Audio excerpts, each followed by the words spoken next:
Well. Good evening, ladies and gentlemen, and welcome to another brand new day. This is the day number 3. We are yet to have two teams who are going to qualify for the quarter finale, aka the top 8. But before that, we will get to know who sits in the semi-final. Today's first series, that's going to be Team DMP Government College versus Team Tetso College. They are back again right here. Both of them win the winners for the day 1. So let's see who grabs the spot at the top 4. With that, I'm with Debbie today. Hello, Debbie. How are Yep. you doing?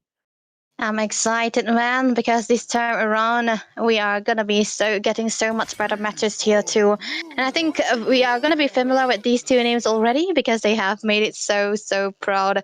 I mean, into the first round already. They made it so far after pure domination, I would say. But this time around, these both of them are very good. Dimapur University and Tetso College, right?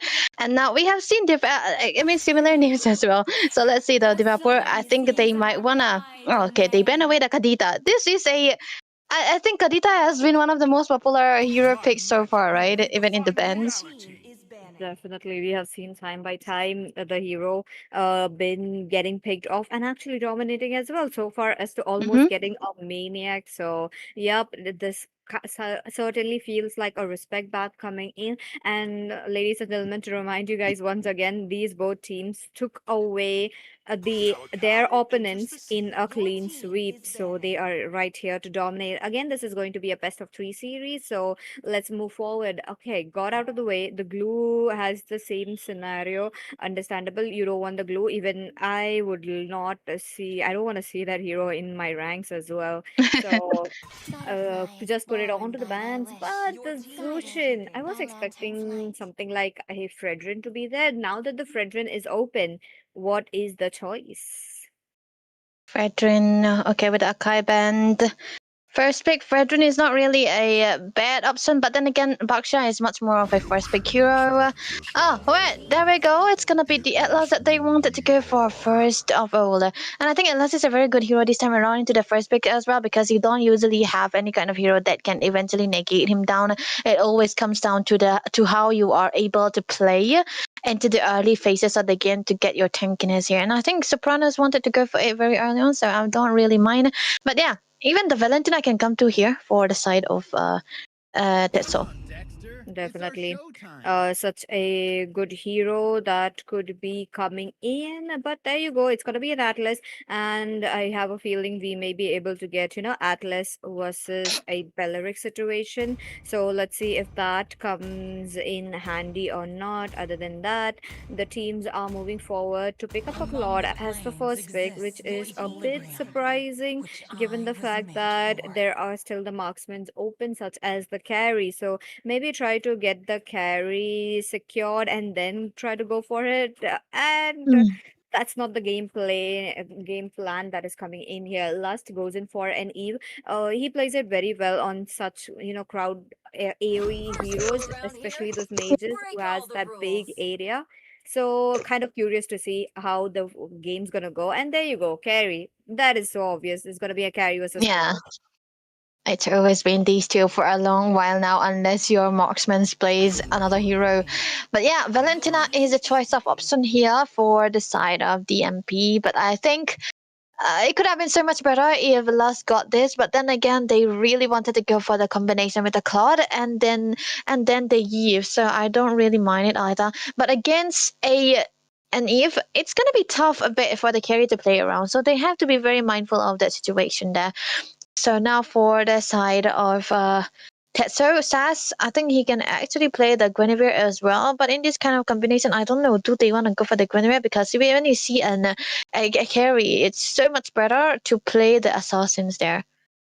Do definitely. Assassins could be a very good way to get, a security of the mobility because if you are kind of caught and you do have your HP, you're trying to immune, such as the Suyu, there you go. Looks like Suyu will be picked off. That is definitely a good hero that we are talking about. And I actually wanted to see it as well. So this is going to get interesting. To against a Suyu, Harley could be an option, but Leo mode being the most safest one, they have have banned it off. Understandable, but still something like a Fredwin could work it out, because one to the side of team the blue, they already have the crowd control, they already have the late game damage. Now all is left for, they need a little bit of an early game, and since the Mm. mage onto the mid is not pure damage, they need a jungler who can deal absolute amount of burst damage. So let's see what is it going Mm. to be.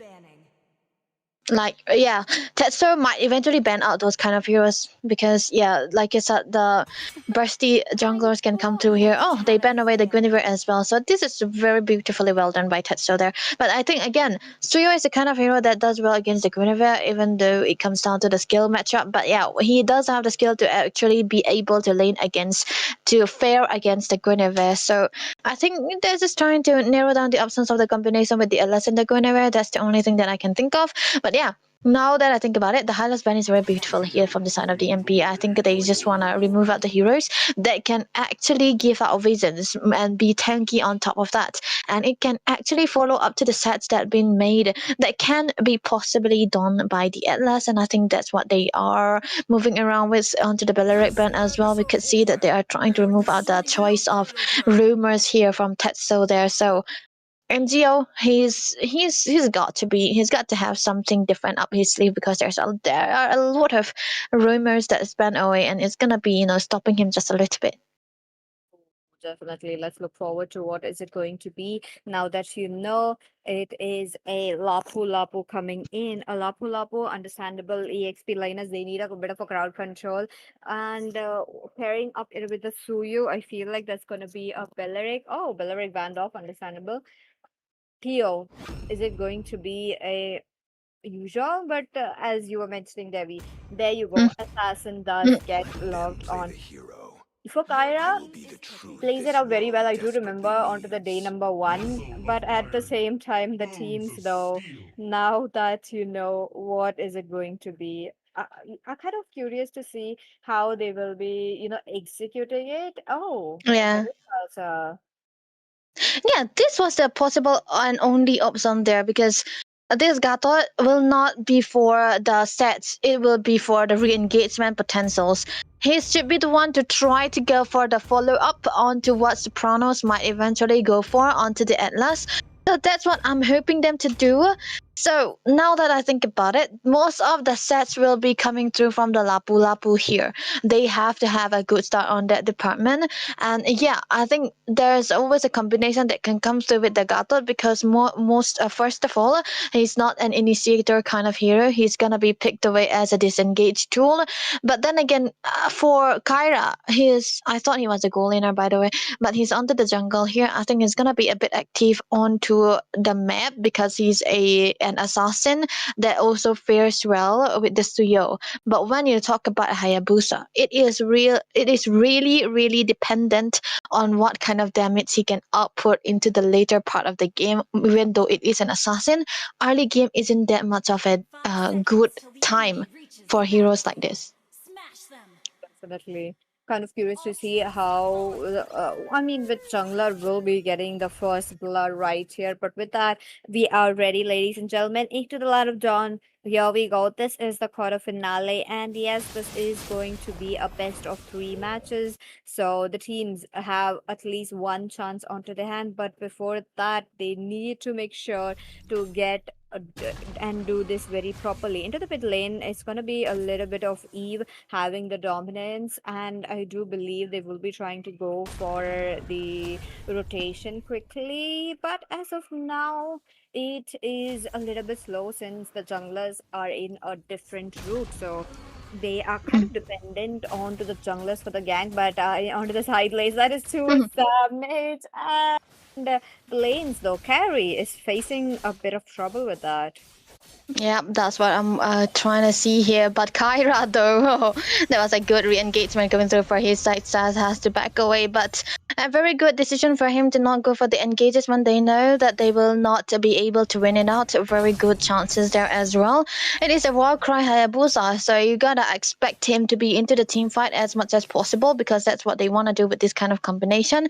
The XP crap secured by Theo there so that he will be able to get the level 4 faster, which make it easier for them to rotate. Sopranos giving a little bit of help onto the XP lane side, which you usually want to do when you want to have a contest onto the turtle here, because if you look at the combination from the side of Dimapur Government College, they are the one. Look at that though. Theo? Not liking that. There's a bit of a taunt coming in, a petrify as well, and then so a little bit of force one right there falling down. It would have been a little bit lovely if Kyra could have jumped in right of moment, but been a little bit late. Still, getting that first blood is a huge boost for the Yuzhong. Look at that, Sas not getting any chance to jump in. There comes the What? Lapu Lapu, Okay. they take away that energy as well. Last. Oh goodness, that Mhm. was such a close call. Enzo tries to jump in once again, but at the same time, Sassy needs to engage. There you go. He engages. The fatal links was not right there as of now, since the level was not on his hands. With that, they will have to move back. Yeah, the perfect maneuver coming through from the side of Tetso, I would say. They lost at the turtle. It could have been so much better if Dimapur was just, not going for the fights again, because they could have actually stopped the fight and go back when they got the turtle. That can help them have more gain onto the goal department where it will not be spoiled. Now they are equalizing. There's no perfect lead onto the hands of Dimapur Government College, even when they were the one with the turtle. That's how you negate down the amount of goal lead that you have. But other than that, it's still fine for the Hayabusa here. Kyra hasn't been taken down any even once yet, so his rotator is definitely gonna be pristine. He just need to get kills across the board, or maybe even get onto the Sky Piercer as well.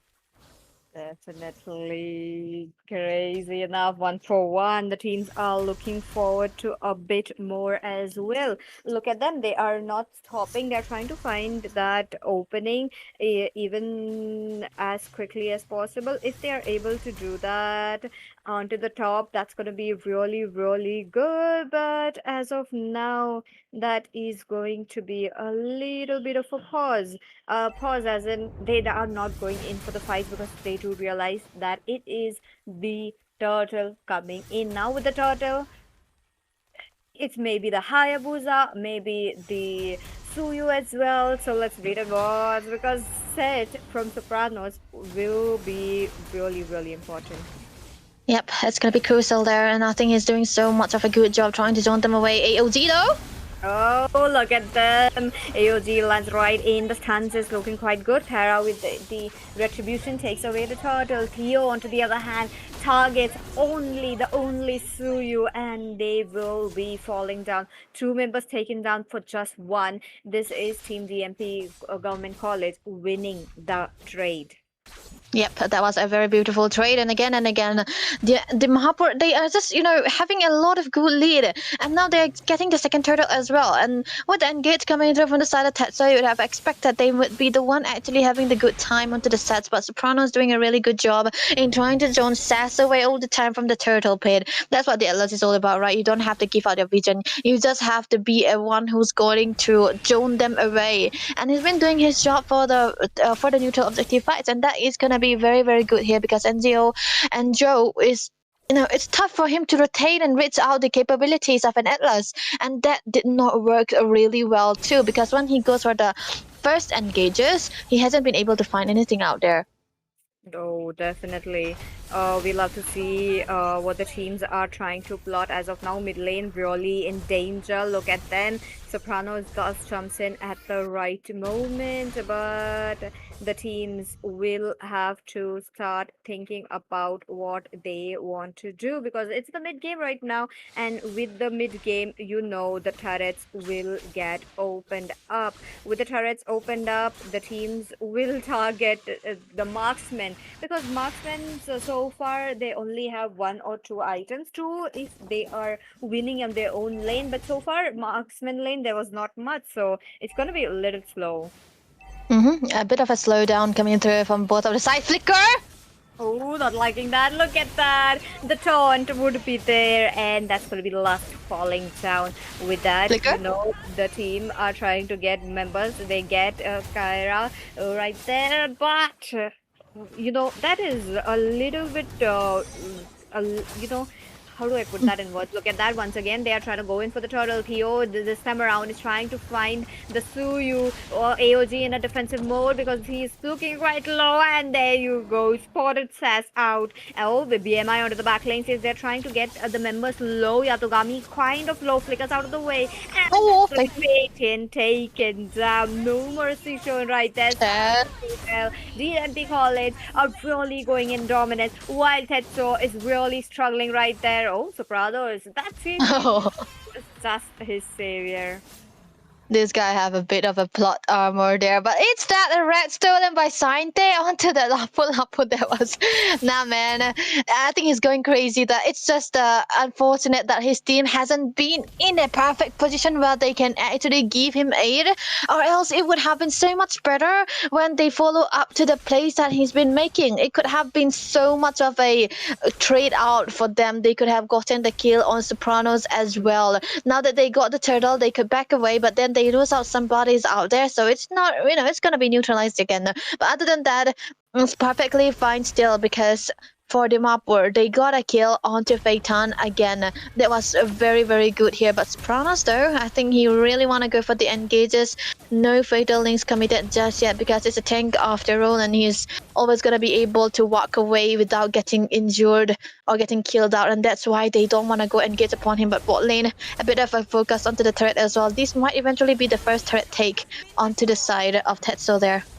Much needed as of now. Look at them. They are trying to open up the mid lane as well. Mid lane B is just a little busy. The teams are not yet in position for that. Oh, Sopranos does get stunned out by Sante right there. Wait a minute. Wait. Yo, he's trying to survive as well. Kiara is doing shadow kill. It's been really crazy, but no, he's not going to survive that. Now, once again, the teams are looking forward because it's not Okay. over here. And no, the passive from the Yuzhong is really a lot, but he will be losing his life as well.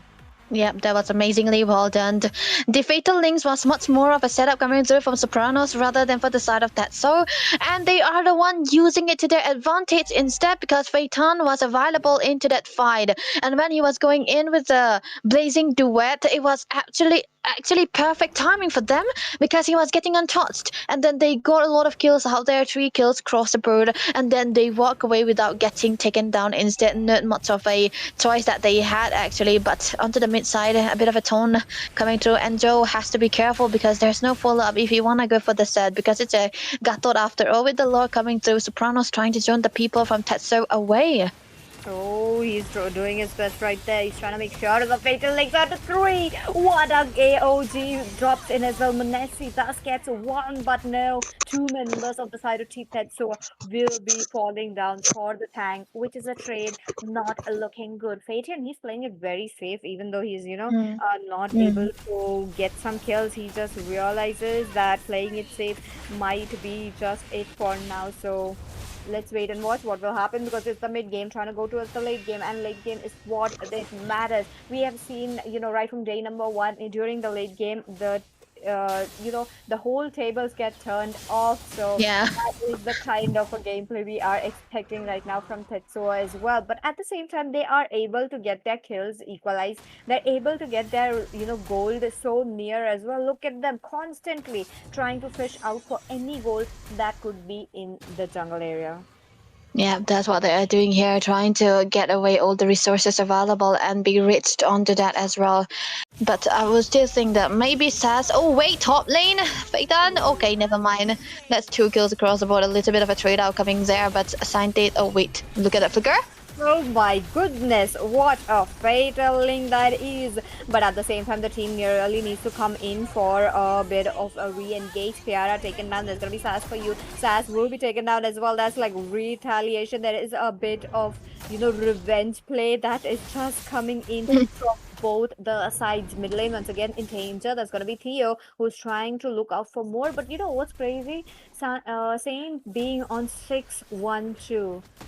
He's an Yep. EXP laner, that too. Yeah, I think he's got more damage than Phaeton or even Sas there.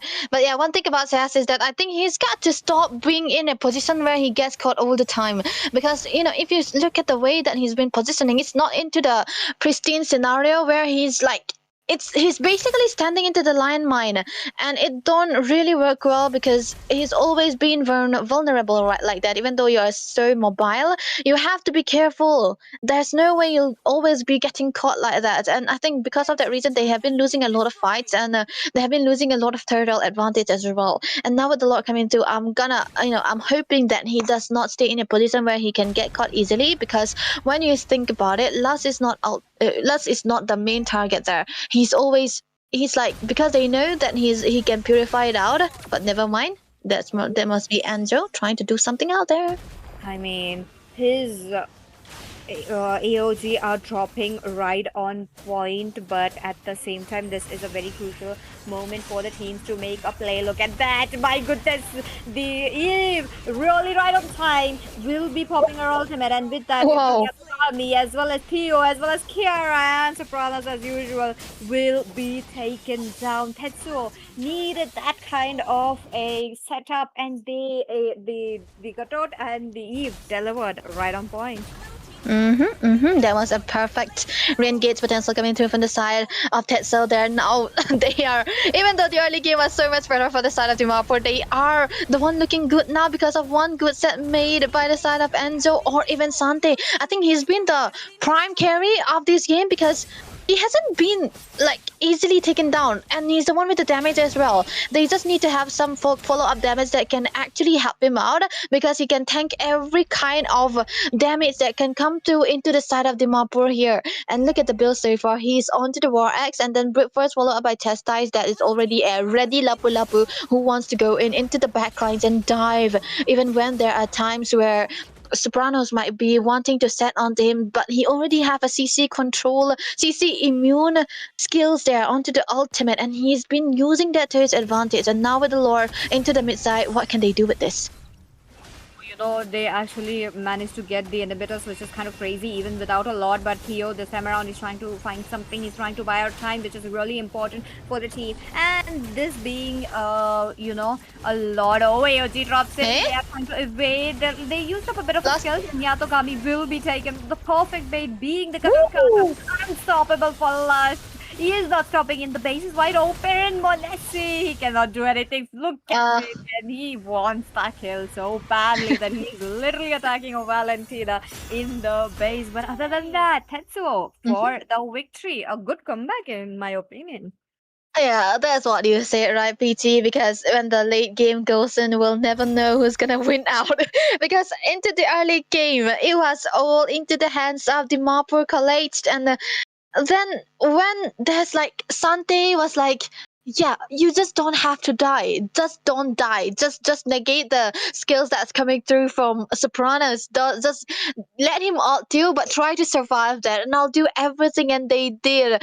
Nice follow-up coming through from Lust as well. They haven't been able to do that combination with the dive coming through from the Lapu Lapu, but finally they were able to do so because Lust was there staying alive with the perfect positioning that he had, and that helped them quite a lot. There was a combination that they were going for, even with the AOG. The follow up was perfectly done. So one team fight was all it takes for the side of Tetso to win out. Yes, maybe they lost at the early game because of weak positioning from SAS or even the Sopranos doing so much better with the laning, with the zoning. But one game, one fight was what changed that game. Yeah. Oh my goodness.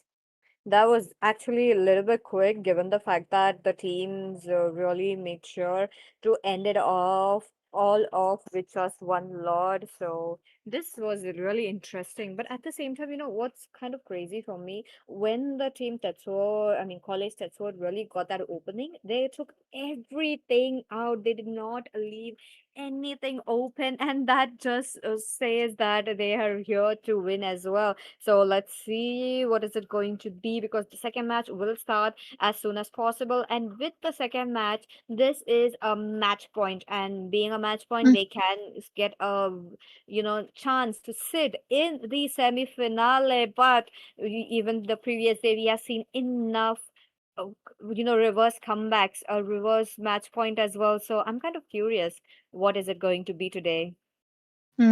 that's what, game three. These two teams are actually very good onto the metas that they have played, onto the rotation that they have made. And it's like so good that they have a good hero pool as well, I would say, because they have been able to adjust to the picks that they have made against each other. And of course, the carry and the clock will always be a omnipresent hero.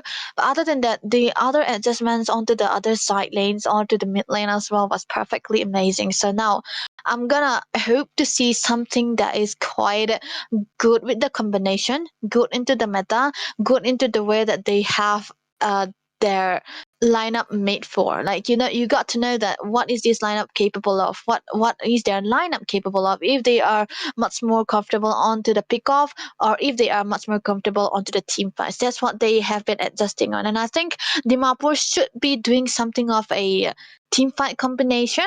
But for the side of Tetso, I think they can actually play alongside their XP, which will be coming down to those macro plays that they have been doing into the game. Definitely. Let's see what the teams are kind of plotting. We with the carry, I feel like they were not able to get the chance to use her with the full potential, because as a Lapu, you are tanky, you have damage, have crowd control, and the carry was not able to melt down the Lapu, which was really crazy. So I'm kind of curious what will be happening. And definitely, I do believe the carry or the or possibly the Claude will be banned as of now. And Fatian, he's very comfortable on the Claude. Mm, that's what I think they can prioritize onto that. But first, onto the banning list, it's gonna be the glue, and I'm thinking the Freya, the Paquito will be gone as well. And new addition onto the banning phase is the what is that the Kadita, which has been a very popular pick into this tournament coming into this inter college one. But yeah. I think the Kadita is very easy to handle actually. I don't know why they would want to remove it again and again, or maybe they just want a good control onto the mid side that doesn't have that much of a mobility like the Eve, like the Farsa, or even maybe the Zetian, I mean the Zushin. But yeah, there we go. It's gonna be a band onto the Paquito. Now I think they can actually remove out Atlas, I presume. Oh, definitely. The much needed. Sopranos really delivered a very good set right there. Even if they don't pick out the Atlas out of the way, they could do a Belleric as well. But first phase, I really don't believe we will be able to see that. Maybe something like a damage dealers is gonna get banned. You're talking about a bit of a Fredrin or even the Akai so far. They have not been targeted. Maybe this match we are able to see a tanky hero and not a you know Mm. assassins. Okay, let's see though. I think Gaira is much more well versed onto the assassins rather than the utility. So they're trying to, negate down the amount of damage dealers as well that can come through. But yeah, Marcel Ban is very beautifully well done. But for Dimapur College, what do they ban away? The Freya is also an option. The Akai is also still a very good option that they could go for. Or even wait, they are banning the Gore. Does this mean that they want to go for a utility? Utility could be it, but as of now, we are still yet to know what the teams are plotting. And Mm. with how the tanks have not been targeted as of now, I do believe we are definitely getting utility right here. Maybe a Kai versus Fredrin situation, maybe or maybe not. So let's wait and watch. Other than that, the Atlas does get targeted. That I mean, Sopranos, his flickers were really unpredictable. You the teams, especially he was able to give at least 3 man setup with the fatal links. So that was really crazy to see. So let's look forward to what is it going to be the last ban. The Akai needs to be get banned though. Uh-huh. Okay, has to go. It's not a hero that you really want to give it away. But I love the fact that they banned out with the last, which we already predicted before. It was a very good ban that they are existing on. Wow, okay. Kai Box has let go. So Sass can. Oh, wait. They can also pick up the Guinevere here too, right? So, oh, even the Freya is open though. Do they want to go for the Freya? That is definitely a lot of hero being open, and that is Oh, definitely a lot. And there you go. Akai being okay. open, why would you let it be open and give it to the other side? Take it away for yourself, and that's gonna be Sass. No more assassin. And to counter a Akai, I do believe we are getting a Fredrin and Atlas being out of the way, the Belleric being open. It's like, being into the blue side, I feel like it is like not good, but at the same Mm. time, the first pick is something most of the teams do need.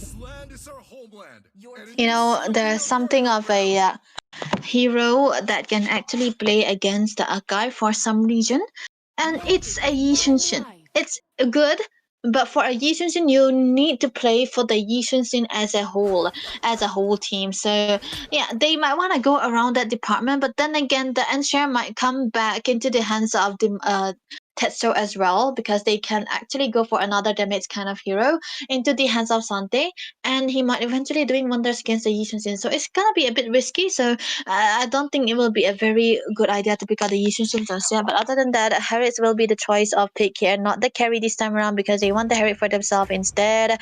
Let's enter the mid lane side. I want to know what he will go for here, because Kadita is open. Like we said, Kadita has always been making an appearance. Last time also, he went for the Kadita into the second game and ended the game with a clean sweep with that. So I don't really mind, but they need to have a very early anti-heal either into the hands of the Akai or maybe the rumor, whatever rumor they are picking it out.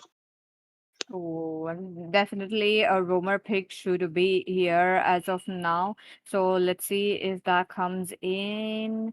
And with that, a mage should be here though. A mage could be a good thing as well against a Kadita. Maybe even something like a Lilia could work very well in my opinion. So let's see if we are able Lilia. to get or not. Oh, that's gonna be a Lilia. Interestingly, we are back again towards the Mhm. panic phase, and that was definitely a spot on, and I was not expecting that. Yeah. Okay. Now that I think about it, it's like the Lilia is kind of a hero that they wanna go for just because they.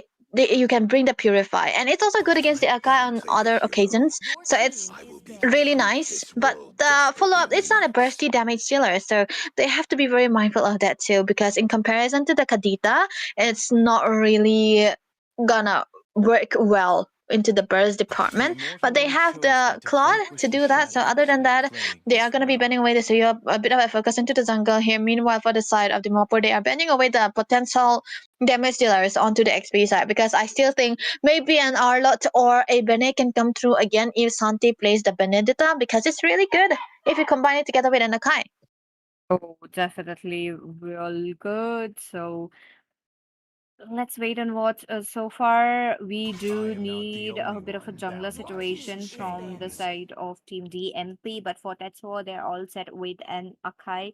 And other than that, now that the Phobius is off, that is a little bit trying to make it easier for the Lapo Lapo and as for the team as well, because again, taking down the Phobius really needs a bit of a determination because he is Mm-hmm. tanky, he's damage dealing, plus you have an Akai right in front of you, so you cannot ignore that. As of now, the Leo mod will be a perma ban. I mean, last few Mm-hmm. days it is a perma ban. No heroes Yep. being open. I think it's like Suyo and oh no, not Suyo. Kadita and Leomor are the heroes that are, very very popular in this tournament. So I'm not surprised. None of them pick it out to the first phase, but it's always been on to the second phase. So does give a lot of damage and tankiness. So I think it's understandable that they do that. But other than that, Hylos is the very very good option to go for when you are against a hero like the Harris. So it's very good that they pick away the highlights now. So far, I think Dimapur College have been so good into the drafting department, but then the execution part, only one game or those team fights kind of made them lose here. And there we go. It's either gonna be the Benedetta or the Erlat into the hands of Sante, which will be stopping out Kyra to go for the Yi Shen. Yep, it's gonna be the Arlot first here. The combination with the Arlot and the Akai with the follow-up damage from the Harris and the Kadita as well. So now this is not looking good for a Yi Shen to come through. So they have to pick away completely different hero, because if this is a Yi Shen, I don't think it's a very good idea, man. You're gonna be jumped on again and again. That is true. Now, once again, there is absolute crowd control that took continuous crowd control from the both the sides. So the team are needing a bit of a jungler with a bit of a damage as well. Fredrin is kind of an obvious pick right here, but no, that's going to be a little interesting today, and that is a Xborg. Uh-huh. Again, I feel like the Xborg might not be able to perform unless he does get the snowball, because for him to actually perform he needs his Firaga armor, and with Akai being there, with a lot of pokes being there, maybe the pokes are just a little less, maybe 400 to 600 damage, yet it puts a bit of an impact when every single member is actually targeting Kiara and his Firaga armor, and that's going to be the case. Because who would want a Xborg pop in his ultimate every single time when you are there? So I'm kind of curious to see what is it going to be. And with that, into the land of dawn, we'll be going in. Let's go. A lot of damage already into the hands of Dimapur College here. I think they are so good with the way that they are drafting, because the reply is always good. I want to know who's drafting for Dimapur College, actually.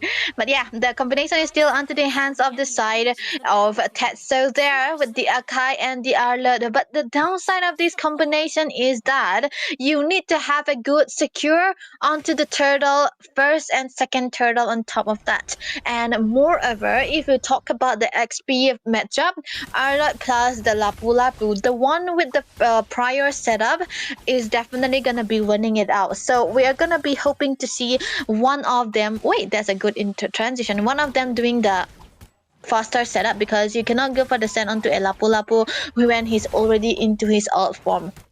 Same goes for the Arlot here. So, both of the teams might eventually focus onto the XP side. Definitely, as about the first blood has yet to pull through, and Sass was not able to get it on with the lethal. Look at that. Last, he has to play a bit safer because Sass and Lilia, who is going to be very, very annoying. So crazy. Sante as well. He's trying to be annoying for the Theo, but I don't think that could be possible for the early game. Let's wait and watch what could be the scenario. Mm. Now, early game though, I think once the thing about Arlot and a Yuzong, or let's say Paquito, is that you have to be, even if you are against it, you have to focus on the dead lane. You need to make the goal lane a dead lane so that you will not be focusing on to that lane. Rather, you will be playing for the XP side. And I think this should be the play style for Tetso there. They need to have a good control onto the map for this, especially into the mid side. But unfortunate for them, they have a Kadita who doesn't really have a good clearance. But look at that. No, ho, ho, first blood that might be coming in. Theo looking quite low, but gets out of the way. His shield has been such a savior for him as well. But DMP College are not giving any first blood to the side of Team Tetsuo. Yep, I like that. I like that they're focusing a bit onto the XP lane side rather than the other lane here. Flicker, look at that, Sente. Enzo is trying to get out of the way, but no, I don't think that's possible. He Hmm. just reached level 4 and was unable to do anything. Now with the turtle being here, that's going to be the retribution that should be pulling through. Let's wait and watch. What is it going to be? Lust still right there. He's trying to make sure the crowd control will be immune. Slash with the retribution takes it away, and that is going to be the MP College. Will be moving back. Even though they got the first blood, Menace, I mean, he's trying to bait it out. I really like how he's kind of, Hmm. very vocal about that he wants to bait out alternates, because that's going to be Yep. making it easy for the team to take down Monesi. But the sheer will of not getting baited by that, crazy. Yeah. Now onto the top lane side, a bit of a focus happening here. But then again, like I said, it's gonna be a very, very dead lane. But oh wait, that's a engage? Oh Yep. no, Sopranos. Yeah.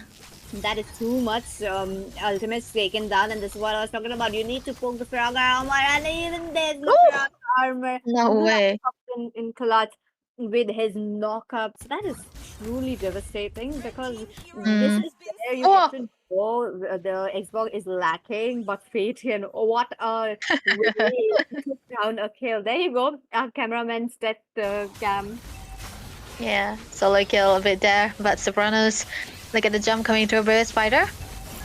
Oh, that's not looking good, Says though. The slowdown from the high lows is just Mm. really a cherry on top, and they need it. They picked the high lows just for them to slow down, and it is working very well. Now that DMP College are also picking out those advantages into their hands, it is a push and pull. A push and pull here and there, but it could have been avoided if Tetso weren't overzealous about the buff there. They could have not getting taken down there. They should have seen the death timer of the opponent side there, but still gonna be fine because we got a solo kill up on top onto the hands of Feitan.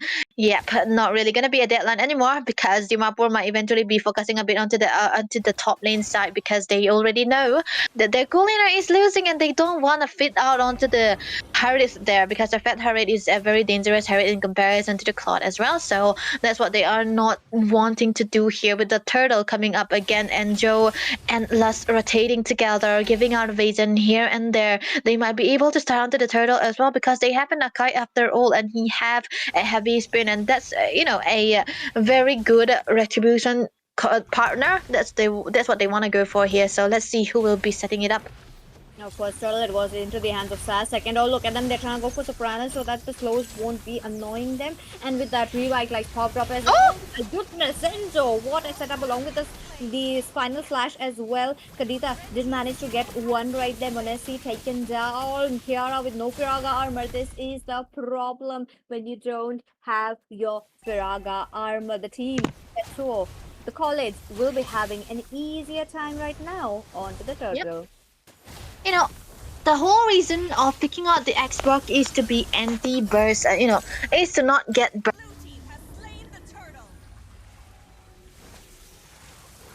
that tanky, and he has been taken down again and again. I mean, he's taken low again and again, even though he survived. But that is enough to zone him away from the turtle pit, which made it easier for the side of Tetso to get all those neutral objectives. And I think this will be a very, very big deal for the side of Tetso there because they need to have that goal lead. They want to go for that combination with Akai and Arlott. And like I said, the snowball is really, really necessary when you are into this composition here. And I think they have been able to achieve that because both of the goal laners and the XP laners already changed their lanes, which means that they want to fight again into that next turtle. One last turtle left for DMP College to take it away, but if they want to take it away, they need to make sure to get the panda out of the way. That is really, really important, but at the same time, it is really a fast stretch given the fact that there is a bit of a lot poke, especially from Mm. Enzo who just gave out such a good set. Uh-huh. Yep, I think in the way that he was able to take 3 members onto the wall was just so good because even though you didn't have to burst them down, you're stopping them for like 3 seconds at least, and that is so good for now. And onto the mid side here, a bit of a focus went through from Dimapur College there. They just don't want this given away. They want to put the pressure onto the mid side because they cannot really create that pressure onto the side lane just yet because Sopranos, he cannot really walk into those boosters and be free with that because there's always going to be Enjo together with Lust trying to poke them out, trying to burst them down and waste their resources upon, and they don't really want to go for the engages yet.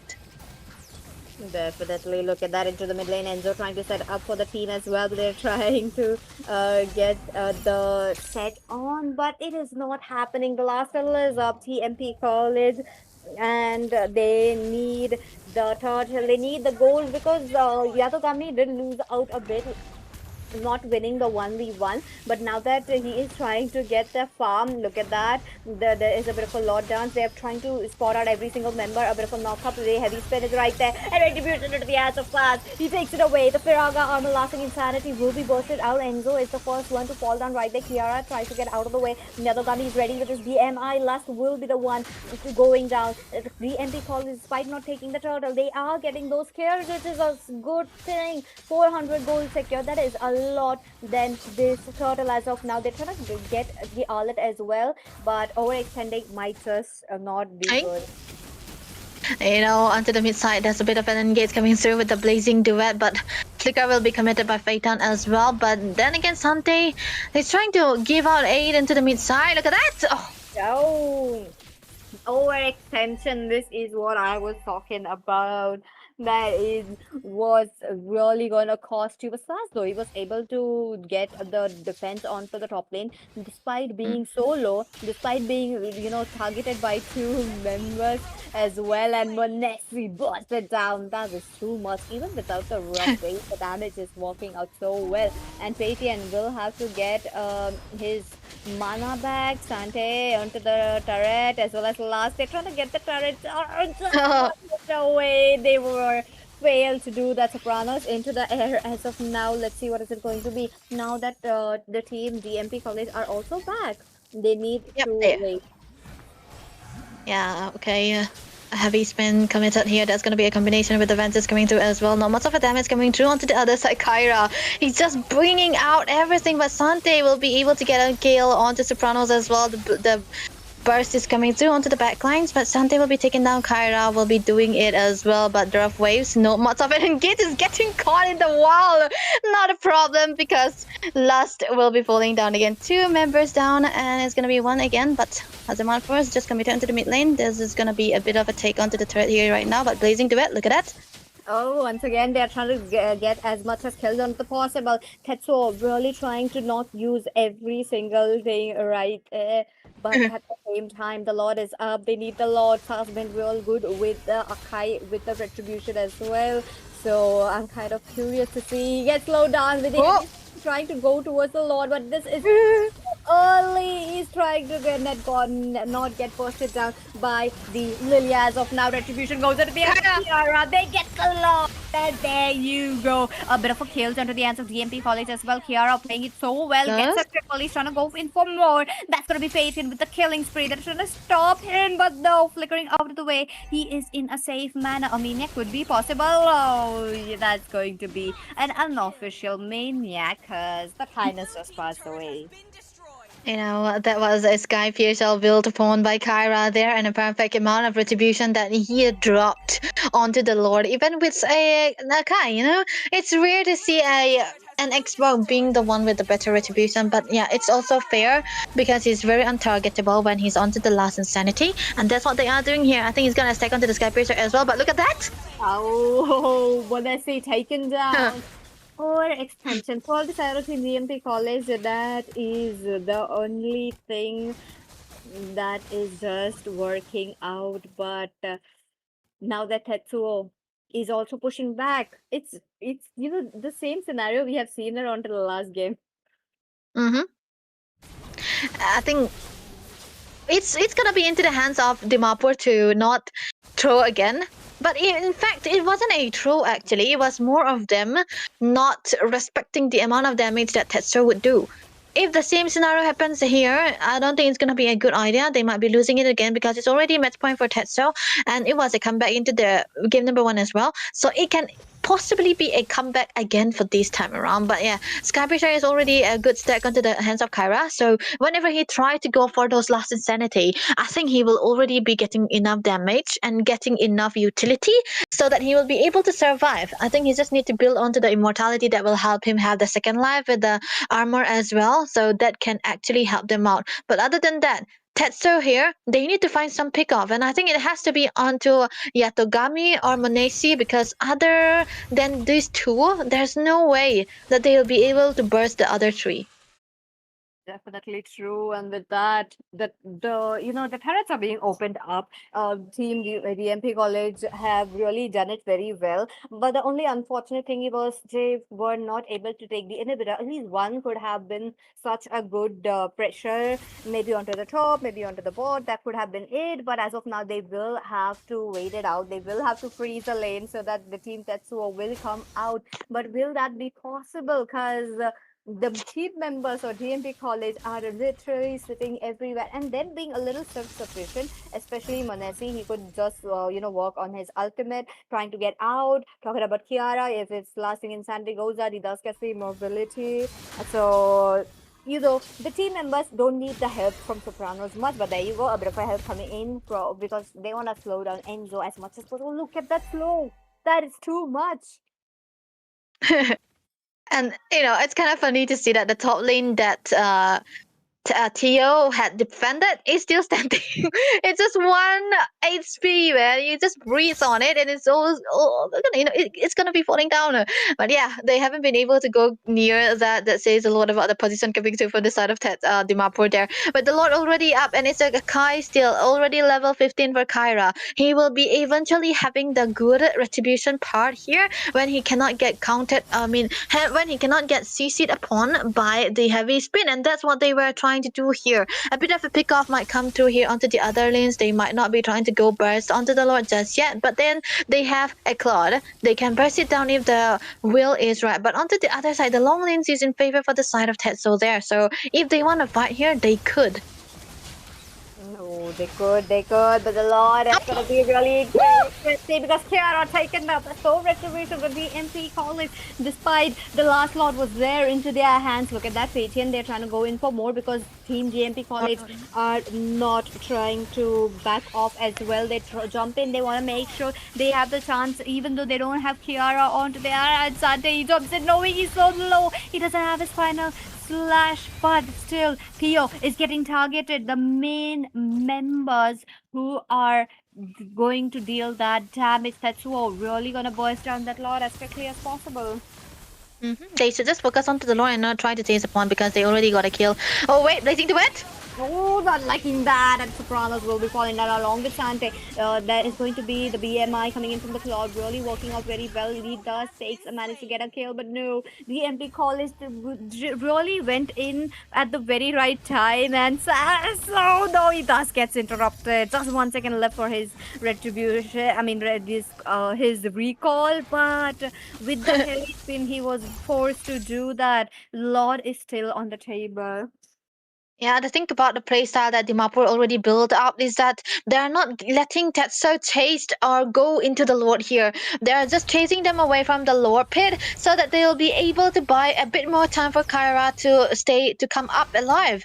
That's what they needed to do there, and when eventually they were successful there because Tetsu weren't able to start onto the Lord. They lost out a bit of a HP here and there, which make it so much harder. But Kyra though, he's got to be careful. He'll have to be safe and not take down again.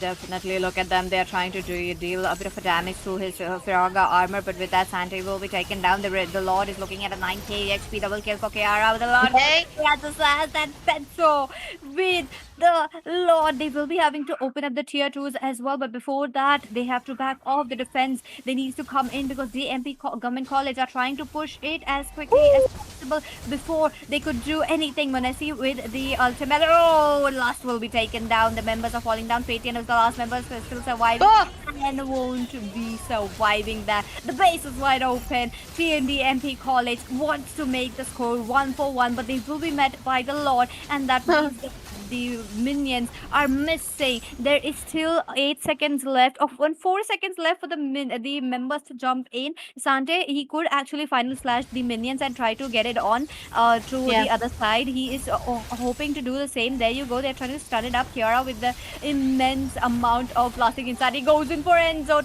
gets Enzo. Heavy spin really pushes out the minions, and Sante, he tried to get the minions off. There is 2-3 cannon minions that is jumping in. Sas once again, he's trying to do the same. Lust as well. Will they be able to do it? BMI onto the back lanes with the freeze. It just takes down Sas as well. The members of DMP colleges are very low. They need Patreon right now to clear the lanes as quickly as possible. They're Oh, trying to do the same. Yatogami targeting the base. Will they be able to do it? Because they need to clear the minions. And no, the score becomes 1-1. 1-1. That was a close call. It could have been so much better if Phaeton was focusing on clearing the minions instead of going for the kills, man.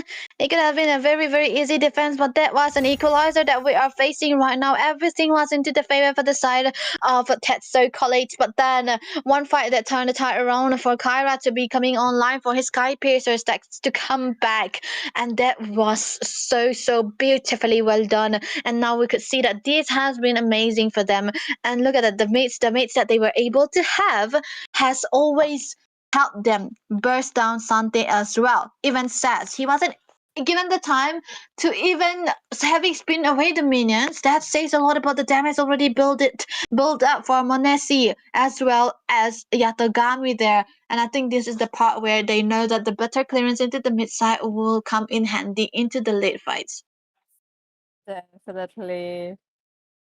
That Mm, is interesting to see how they were pushing it, and even though that could be considered as a overextension, they still had the trust onto the minions from the bottom lane that it would be coming in, and there you go, it came right on time. And with that, ladies and gentlemen, let's jump into the finale, the one last match where we got to know which team will be sitting in the semi-finale. Both the colleges looking quite strong, and both the teams taking their opponents in a clean sweep. Coming right here, as I mentioned it every single day, the matches will get intense. So let's go. Third match. I think the first band will be naturally the blue.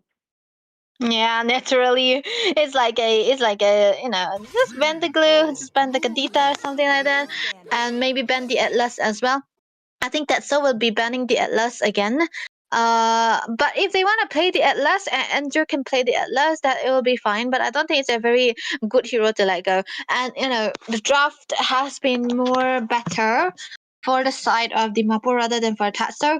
But yeah, into that games we could see it doesn't the draft don't matter for these teams. It's just about the combination on how they're comfortable with. Even with the Kadita there, I don't like the Kadita at all actually. But then yeah, the better clearance from the side of leaders works so much better there. So I think they can eventually adjust to that. But on to the other hand, Paquito will always be gone, man. Paquito, Atlas, Freya was completely ignored, so it's okay. Definitely. They are just gonna get banned. Oh, Saber? That is crazy. That is interesting as well. The fact that a link might be just it, but we have not seen Kyra onto the link though. Ah, he's comfortable onto the Ling main. He's comfortable.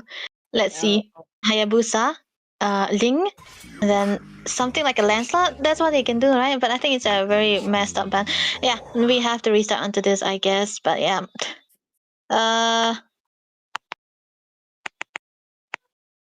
oh, Atlas? oh, It should okay. be a ban, no? Yeah, I have a feeling that the Saber is just a misclick. Yeah, it has to be. Yep. And I do believe we will be getting our. Oh, okay, there you go. There we It go. has started The back. side change, right? Hmm. Yeah. And with that, Glue out of the way, Atlas out of the way, Belleric is a 50-50. And, Mm-hmm. the Saber might be okay. Like, they're kind of foreshadowing, but at the same time, they might just not go for it because that kind of, card is still out. Ah, okay.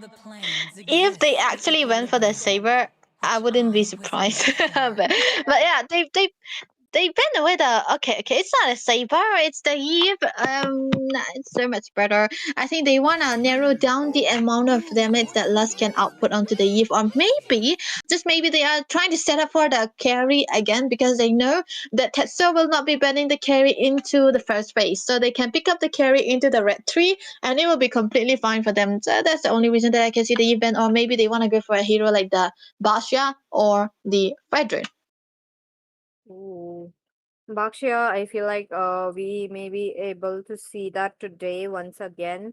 I'm kind of curious though. If the peer members are going in for the Akai. The members are going in for something as an Xbox as well. But why not go for the Bakshia? Could been working out very well against any assassins as well. But at the same moment, I do believe we are back I again am not the only towards one that the likes heroes picking chains. up.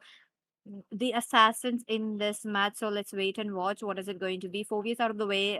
Team DMP are trying to get a Paquito onto their hands, or even a Harriet, I do believe. But at the same time, it's gonna be Paquito getting banned. Definitely, that is much needed. Yeah, Paquito should go.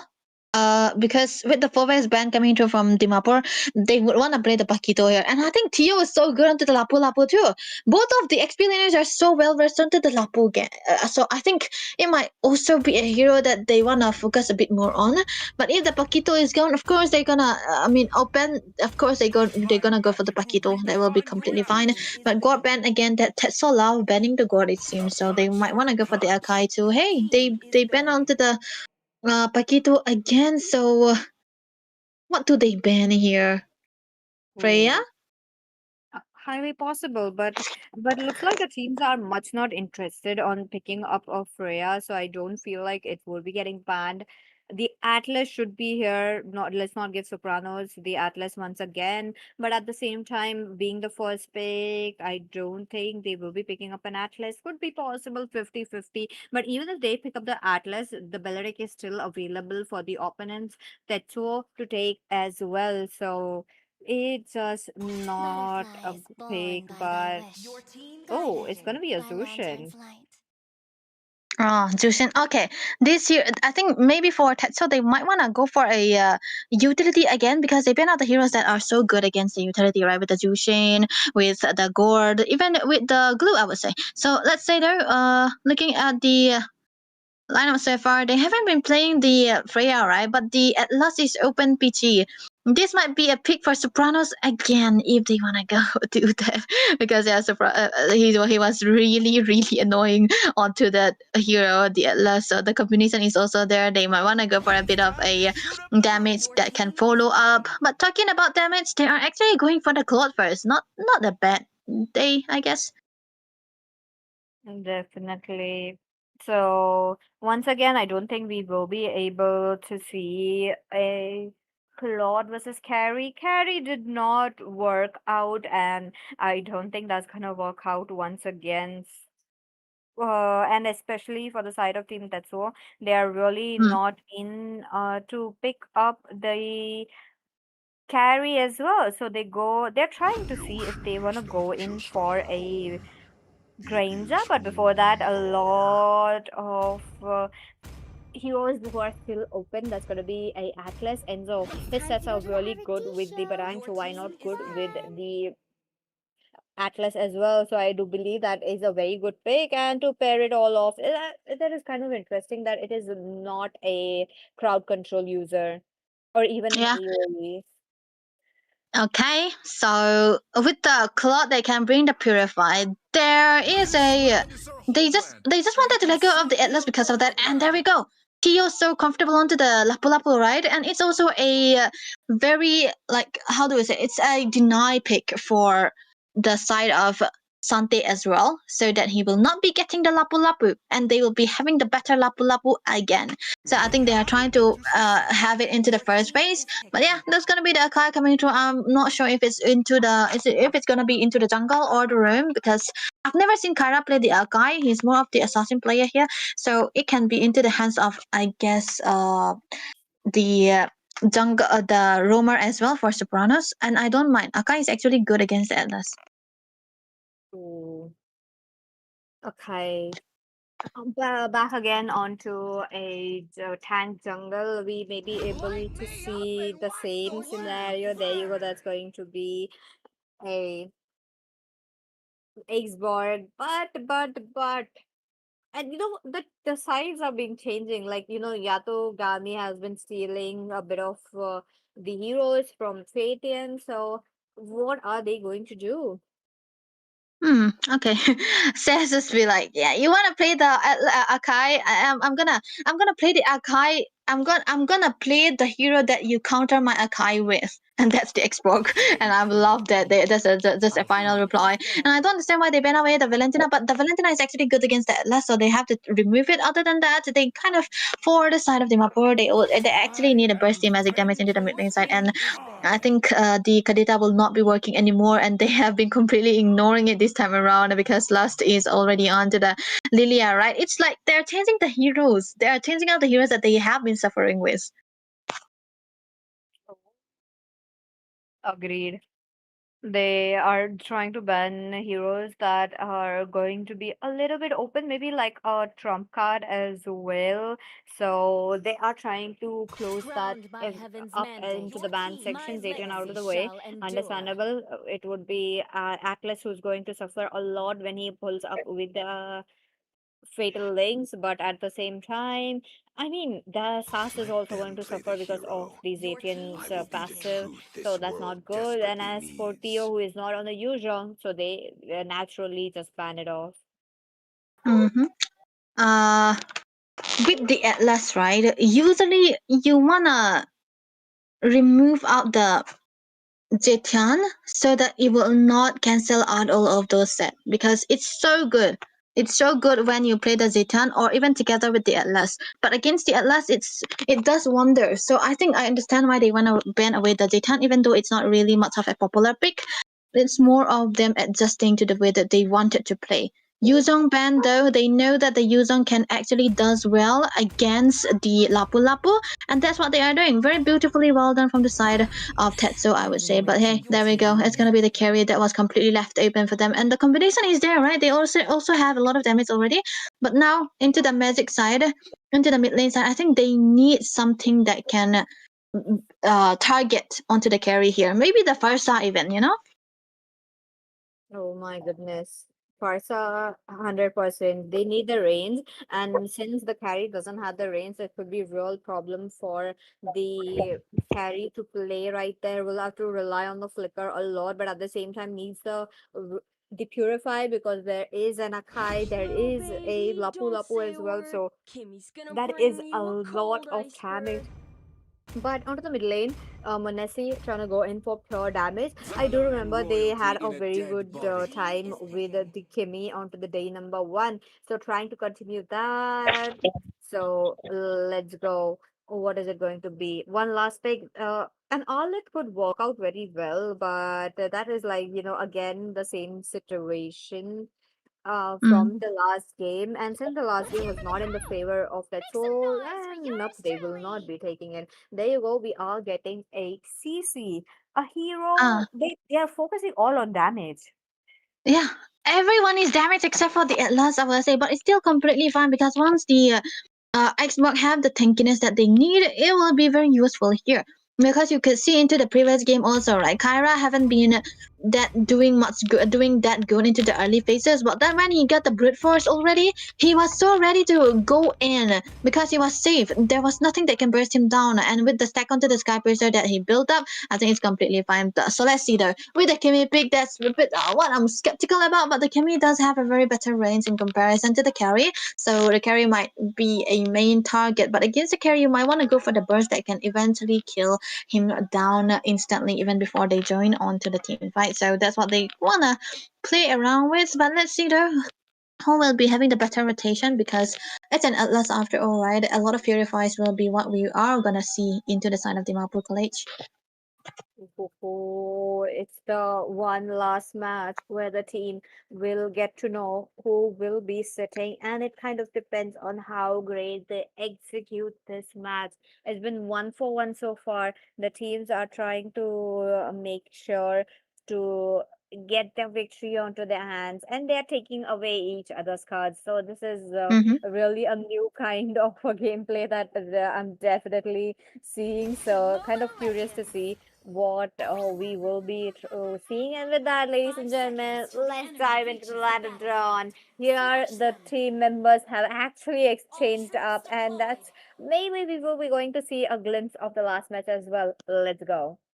Yep, let's go here and wait it out and see who will be doing the better performance here because both of them have a very, very good and different kind of combination here. I don't know who's gonna be the better one because there's a lot of damage coming through from the side of Tetso as well as for Dimapur too.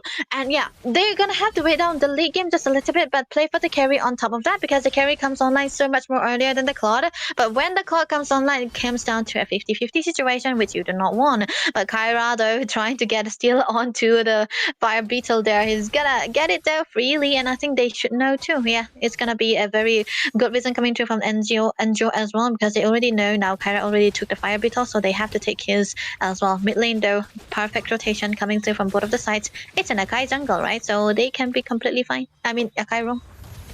That's true. Look at them. They actually kept the Akai onto a flex so that, they try to see what the enemies could go in for. Now that they know Tetsuo have gone in for absolute damage, they kind of went in for a little bit of a defensive pick as well. Now that onto the bottom lane, they're denying that EXP grab. Look at that. That is kind of important as into the bottom lane. Look at this. The experience difference is going to impact a lot because Theo is gonna get level 4 quickly and he's gonna jump into the turtle. But Mm. for CC, she needs to wait it out. Yeah, that's what they are doing here. A bit of a zone coming through from the side of Tetsuo there. They might want to have a good start onto the turtle, which is why they have been so aggressive. A perfect positioning coming through from Theo as well because he's already level 4 and he knows that Santi will be the one with the better damage. So he's not trying to go anywhere near. And I'm wondering how he got the level 4 so much earlier. So this will be a better setup for the side of Dimapur right now. But look at the zone, Angel. No, not liking that because here there's gonna be Sas who's not getting any chance to jump in as of now. And with that, Theo takes away the first blood. He's looking quite low. He dived in too deep and will be taking down Manesi. He's getting a chase off. Almost that's gonna be lost for you. Taking away a kill. Sas onto the backlane, taken down as well. So Pradas Kumar trying to get out, but Fabian, my goodness, he rotates right from the top lane to take a kill. Yeah, that was amazingly well done. 3-2 is the trade out here early on, but the turtle was getting taken down by Sass, so it's kind of a bit of a equalizer. But yeah, they are the one with a bit of a goal lead. But yeah, other than that, it's still gonna be completely fine for the side of Dimapur colleagues there because they know that they will be able to recuperate from that. It's not that hard. But now that I think about it, the setups will be coming into the hands of Enzo. Ooh, look at that! Look at Ah. he's been really good pinning down onto the wall, but that is just a Lilia. So what use could we do? And on top of that, there was no backup as well. So that was really, really not good. Enzo trying to give up the support, and the team is taking a pause from the fight. Theo, he doesn't want to take a pause. He wants to go into the bravest fighter, and that was just a bit to bail out the Sante right there. Yeah, I think they just wanted to have a bit of a damage into the hands of Santi. So, but then again, he's not really able to rotate out that much earlier because even though it's a CC, right, the CC is not really good onto the turtle fights or the sets. It's more of a damage dealer, so they have to play for the damage here. But other than that, it's still completely fine because you could see, right, Enzo, even he wanted to go for the setup onto the Akai just counter it out with the heavy spin. But that is also another strategy, right, to waste out the heavy spin because I feel the heavy spin will be so much better when the team fights are there, not when it's like for the pickoff. And I don't think it's gonna be that, bad. But let's see though, how will it come in handy here? Oh, let's see, let's see. The teams are looking forward for the turtle. Kiara takes it away. That is going to be Sas who's trying to get away, but Kiara getting all that kills. That is looking so good. He needs to back off along with Sopranos Kumar. So that is right here, Fatian. No way. He's trying to get caught. Yatogami so low. He's out of the way. Look at him. He's trying to give a chase, and Fatian takes away a kill under the Uh, front line as well. Kiara, who was trying to recall, woo! will taken down Sopranos Kumar as well. Like, look at him. What a save. Like, imagine that kind of an HP, and you are gone. That was actually very so close, but a perfect ultimate coming through from the Akai. You know, they did lose out to the members per se, but it's still completely fine. But Sante not having the best time, I was lying to the CC. But you know, when the late game comes through, I think he will be definitely be able to do something. A bit of a focus onto the gold lane side here. They will be able to take the turrets down. Very, very good here. So one turret down the drain, but they are trying to focus a bit onto the bottom lane side as well. So that is a trade out across the board. Both of the lanes has been traded out here. Feitan will be having the goal that he needed. 2 kills already in comparison to Yatogami, who's been taken down once into the mid lane, though they do have a Kimi onto Mossy, right? So they will be putting all their money onto him because he might be going for the Sky Piercer as well. Oh, I like how Enzo is moving around. He's trying to make a set right there, but the slowdown coming in from both the sides for both the tanks is really going to be, yeah, a lot because we have seen time by time the slows is just something that they do get interrupted, and the teams really don't like it. So as of now, we will have to see who takes away this turtle. Turtle, you know, usually when you see an Akai, your first thought would be the one with the Akai will have the first turtle, but it cannot really happen here just yet because the Akai is into the roaming position, right? But they have to wait for the Atlas to go for the sets before the Akai can come through here. So that's what they are doing now right now. Sets coming through, but they are they haven't been able to pull it off just yet, so it's completely gonna be fine. But other than that, that's gonna be the second turtle for the side of Tetso here. They do want to have a good lead, but their rotation is pristine, man. Because look at them, they're focusing onto the bot lane here again with 4 of the members together. Santi alone into the top lane side, trying to defend, not to take the turret, and they will be eventually taking this turret down again. This will give them a very good goal lead, and there's no space for the side of Yatogami to have a farm. Yatogami is not getting anything while Fatian is able to get 2-0-0. That too, both the kills being Yatogami right there. So that is going to get really interesting. Enzo, he tried to give up a set. He still has his fatal link. Just let's wait a minute. And with that, the teams will be looking forward for the Lord. So we'll have to see how the teams try to get, because Kiara, his armor is taken down quite a lot. He's just trying to make sure to not get it on, because this is what I was talking about. There is damage from both the sides. Oh, Theo decides to jump in Oh, for the back lane. Sopranos will be the first one to fall down. There is a number disadvantage. Enzo looks for the opening, and he doesn't have the flicker to make it. ah, yeah, that was beautiful. That was beautiful. They are trying to zone Sopranos away completely for the turret because they know that he will be the one saving them all. And they took down the turret again onto the mid side. So every of the outer turrets is already gone. Looking at the build so far, already the anti heal from the hands of Lust are there, which is what I wanted to see. Because you have to be, you have to get the Lilia onto the anti heal first rather than onto the book build, and that's what they are opting to go for. Very beautifully well done. But other than that, Sas, he's on to the Sky Piercer. That's the exact same build that Kyra was going for, and I think it's worthwhile because they now have the good goal lead. They now have the control onto the map, and I want to know what kind of build Monesi is. Oh wait, really? Not liking that. There's the pin coming in from the archive with the heavy spin. They're trying to make sure to not get the damage as well. Theo, he really utilized with the heavy spins, but no, he will be taking down that task for you. But onto the front lanes, that's the BMI taking down Enzo as well. Wait a minute, Sante, he's not over Kiara. He's trying to take down the HP as quickly as possible. But now that the Lord is here, they don't have one member. The same goes for the both sides. So they're trying to Mm, melt down the Lord. I think it's completely fine, man, because they already got slowly moved towards the sides again. having Sante hold on to the lane, and they trade out across the map like that. And now, with them forcing Dimapur College away, they slowly are building up the momentum, and they have the Lord for now. And this Lord will help them gain much more gold, and they will be able to take at least one more tier 2 turret onto the top lane side, I presume, because I don't think Dimapur College will be able to defend this one now, because there's always gonna be a good zoning coming through from Enjo. Whoever goes near him, wait, something, what happened?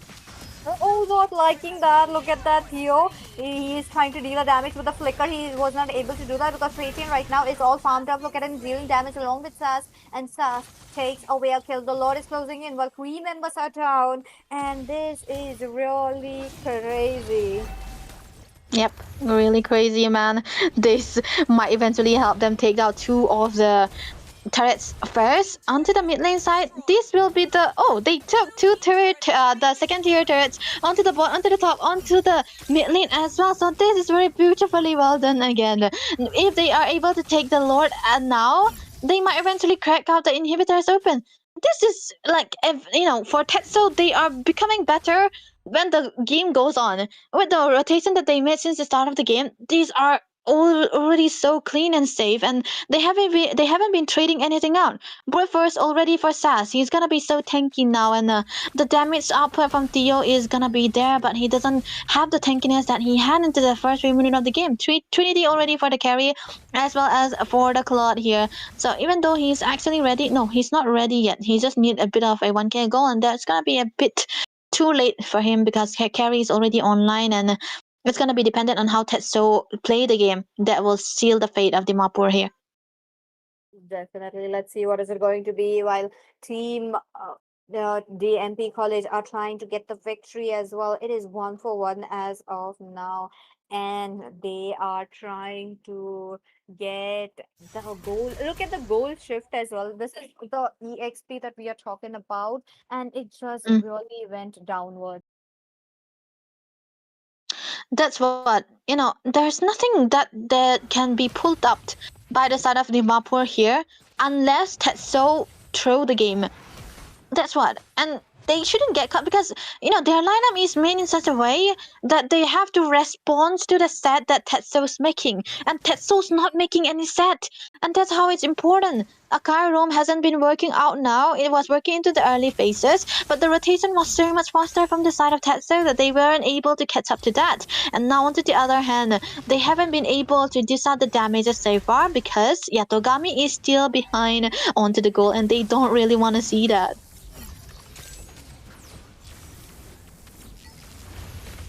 But Yep. Lord again. Yeah, and so look at them. Sopranos delivers it with a heavy spin. That's going to be him flickering out of the way. Sass as well as Kiara. Kiara is onto the back Retry? lane. That fate here is really good with that. And Ooh. yep, that's the retribution going around into the hands of Tetsu. Oh, look at them having no mana. Oh, no, no, no, no, no. Ah! Oh, he gets that at the right time. Goddamn. So even with the She. flicker, Patian, it does get slowed down by the monkey right there. Yatogami, I don't think he'll survive, but at the least, Uh-huh. he could just buy some time. No! Hey! Almost getting a kill. I mean, if that was not for immortality, my goodness, that would have been down. That was a very close call, man. Almost gave me a heart attack there. Yatogami doing everything for the team. But yeah, there's gonna be another second to the sky pitcher for the Xbox here. But yeah, but he was actually overstaying his welcome just a little bit. But then the Lord is coming a little bit too early because there's no time for the side of Tetso to set up. It's gonna be freely taken down by Dimapur here. They have one more chance to do that. But yeah, now I feel like it's gonna be so much better for. Oh wait, flicker.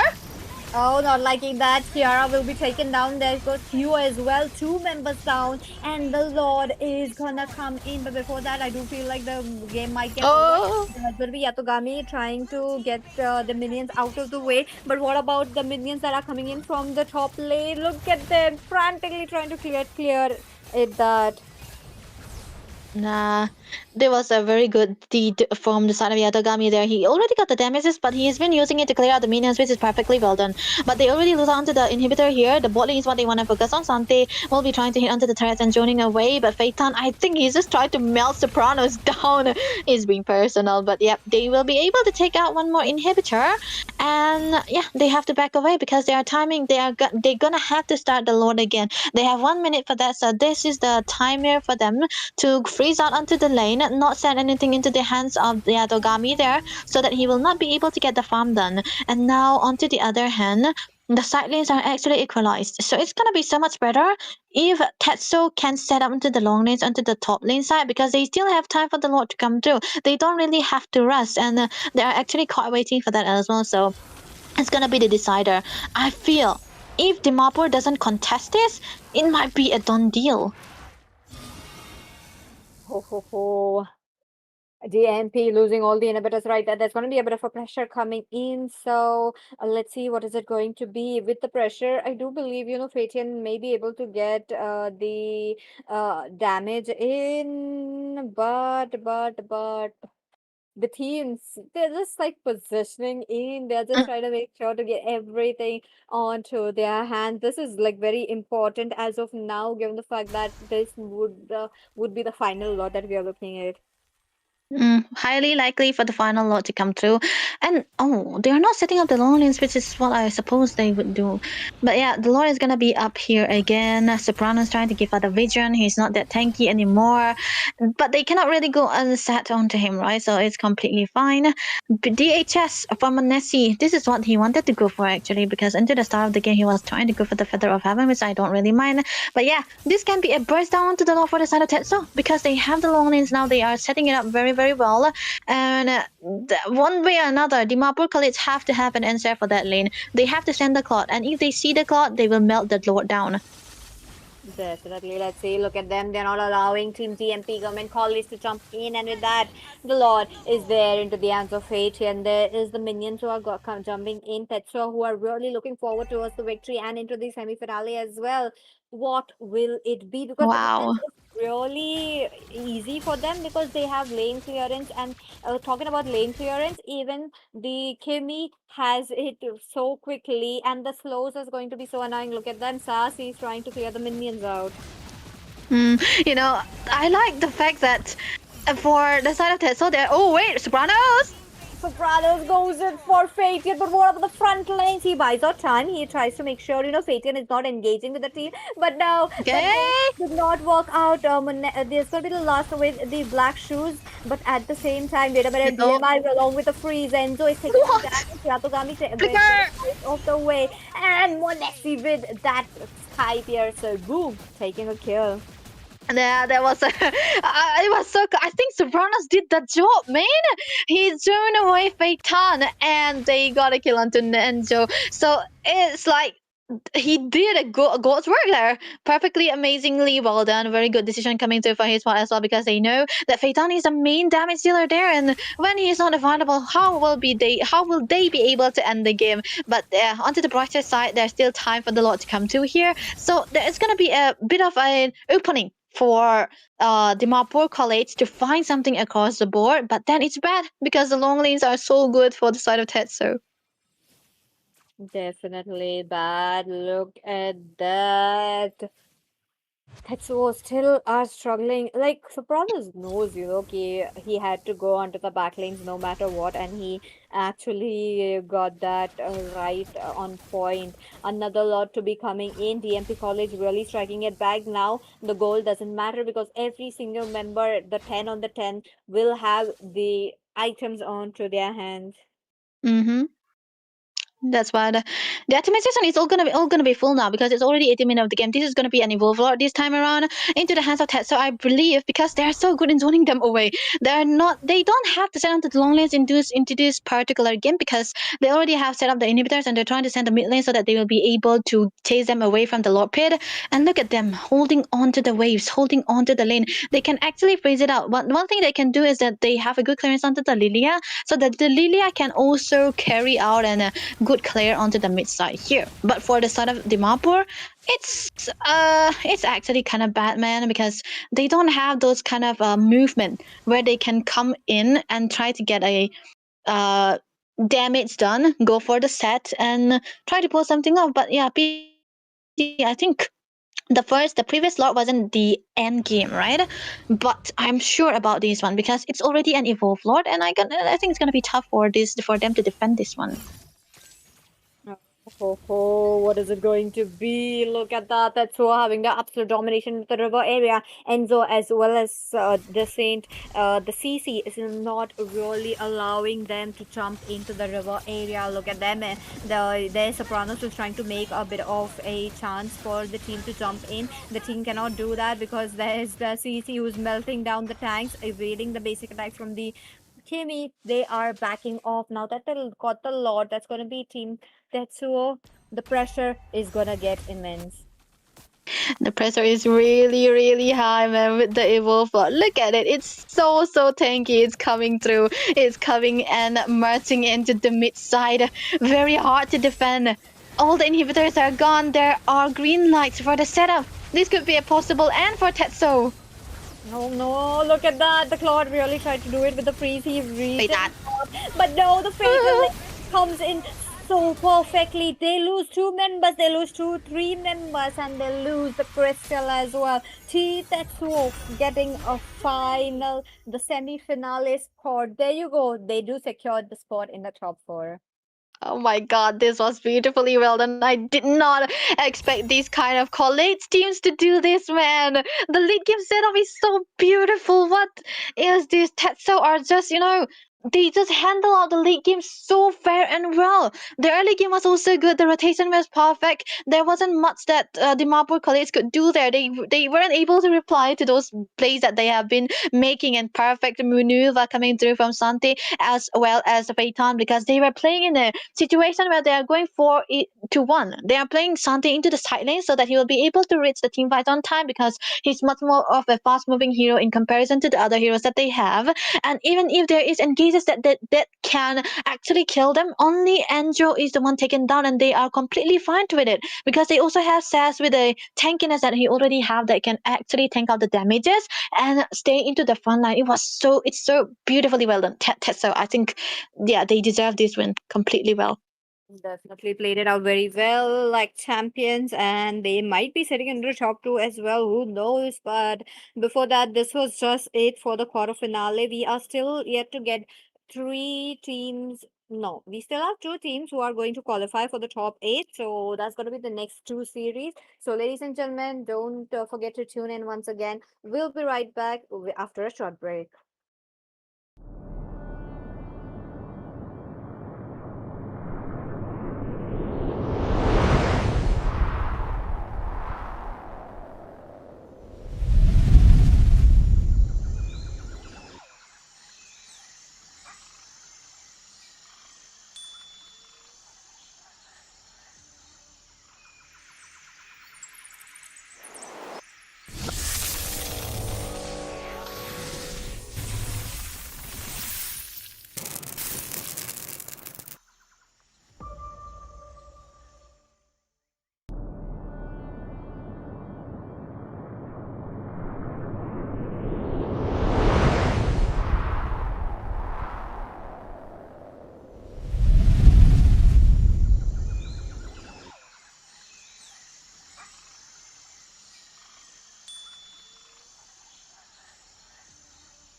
Ladies and gentlemen, welcome back to the TXG Intercollege Championships. It's powered by Vizta and made sure to be here by the Nagaland Esports Society. We've got an amazing set of matches for you all. The best of three right now is going to be uh, Kohima School versus Oriental. Oh, I'm so sorry for butchering this, but it's going to be Oriental on the red side and Kohima School on the blue side. And on the caster desk, it's me, Crucifix. Joining me is Jeff. What's up, Jeff?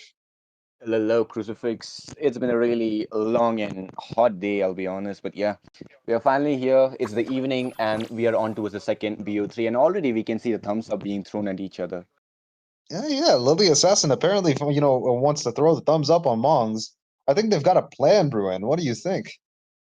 I mean, it's not a bad thing to be planning already between the drafts, especially to the fact that you can actually, do the last minute stuff on your draft. But yeah, coming back on towards it, there is going to be the Fredrin on towards the red side, and from the blue team, it's going to be Marcel and Glue. Really standard bans, to be honest, right now, Crucifix.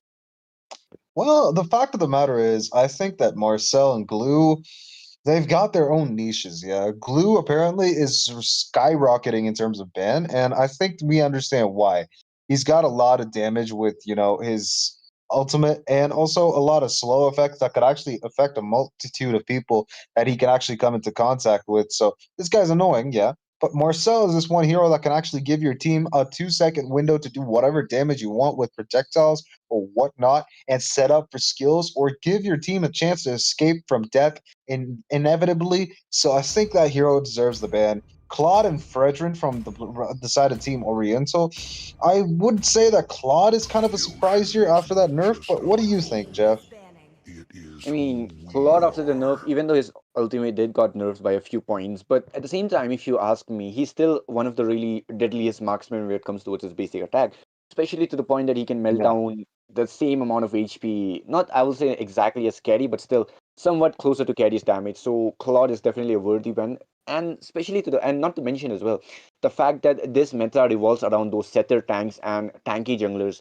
Claude, Carry, and even Nathan, surprisingly, these three heroes are really strong at the moment, and that has Yeah. been caught up by the side of red team, and they have actually banned out the Claude here. But the real question is, why are they leaving out a carry? Because if you want to give out a carry, you might want to leave the Claude for yourself. Forget the carry, dude. Why are you leaving out the Akai? The Akai is an absolute menace in the jungle department, and oh, we've got to skip ban Okay. directly to the picks now. Now they have an option: Zushin or Akai, or maybe something else, a pocket pick. It could be something surprising. But what are your thoughts on this, Jeff? See, having a okay, I was about to say Paquito would be a really good option, and there it is, instantly picked off right out of my thoughts. And to counter it out, there is a Fovius which is left open, but in my opinion, when it comes towards the rotation part, Fovius does not quite stand out against the Paquito, especially to the fact that Paquito can easily cut out the lanes, go to the team fights faster than the Fovius can, and even in the 4-1 rotation type situations, Fovius does not quite stand out in the team fights as well. Though he can disrupt skills of Paquito, though he can charge up his passive with his dashes, but when it comes towards the burst damage, Paquito can just obliterate your backlines and just go out unscathed, and there it is. Your Paquito is going to be really upper hand when it comes towards the team fight. But at the same I time, agree. if you are able to hold out your lane, if you are not letting that Paquito cut the lanes or even try to rotate, then definitely Fovia somewhat can be a really good option. But overall, in my opinion, Paquito would be a far better option than a Fovius.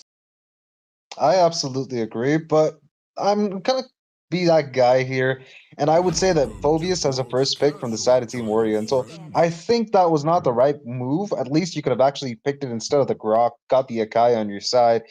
I'm not really sure how to feel about this because obviously the enemies have picked the Paquito. They're not going to ban the Phobius. Obviously, they don't got the opportunity to.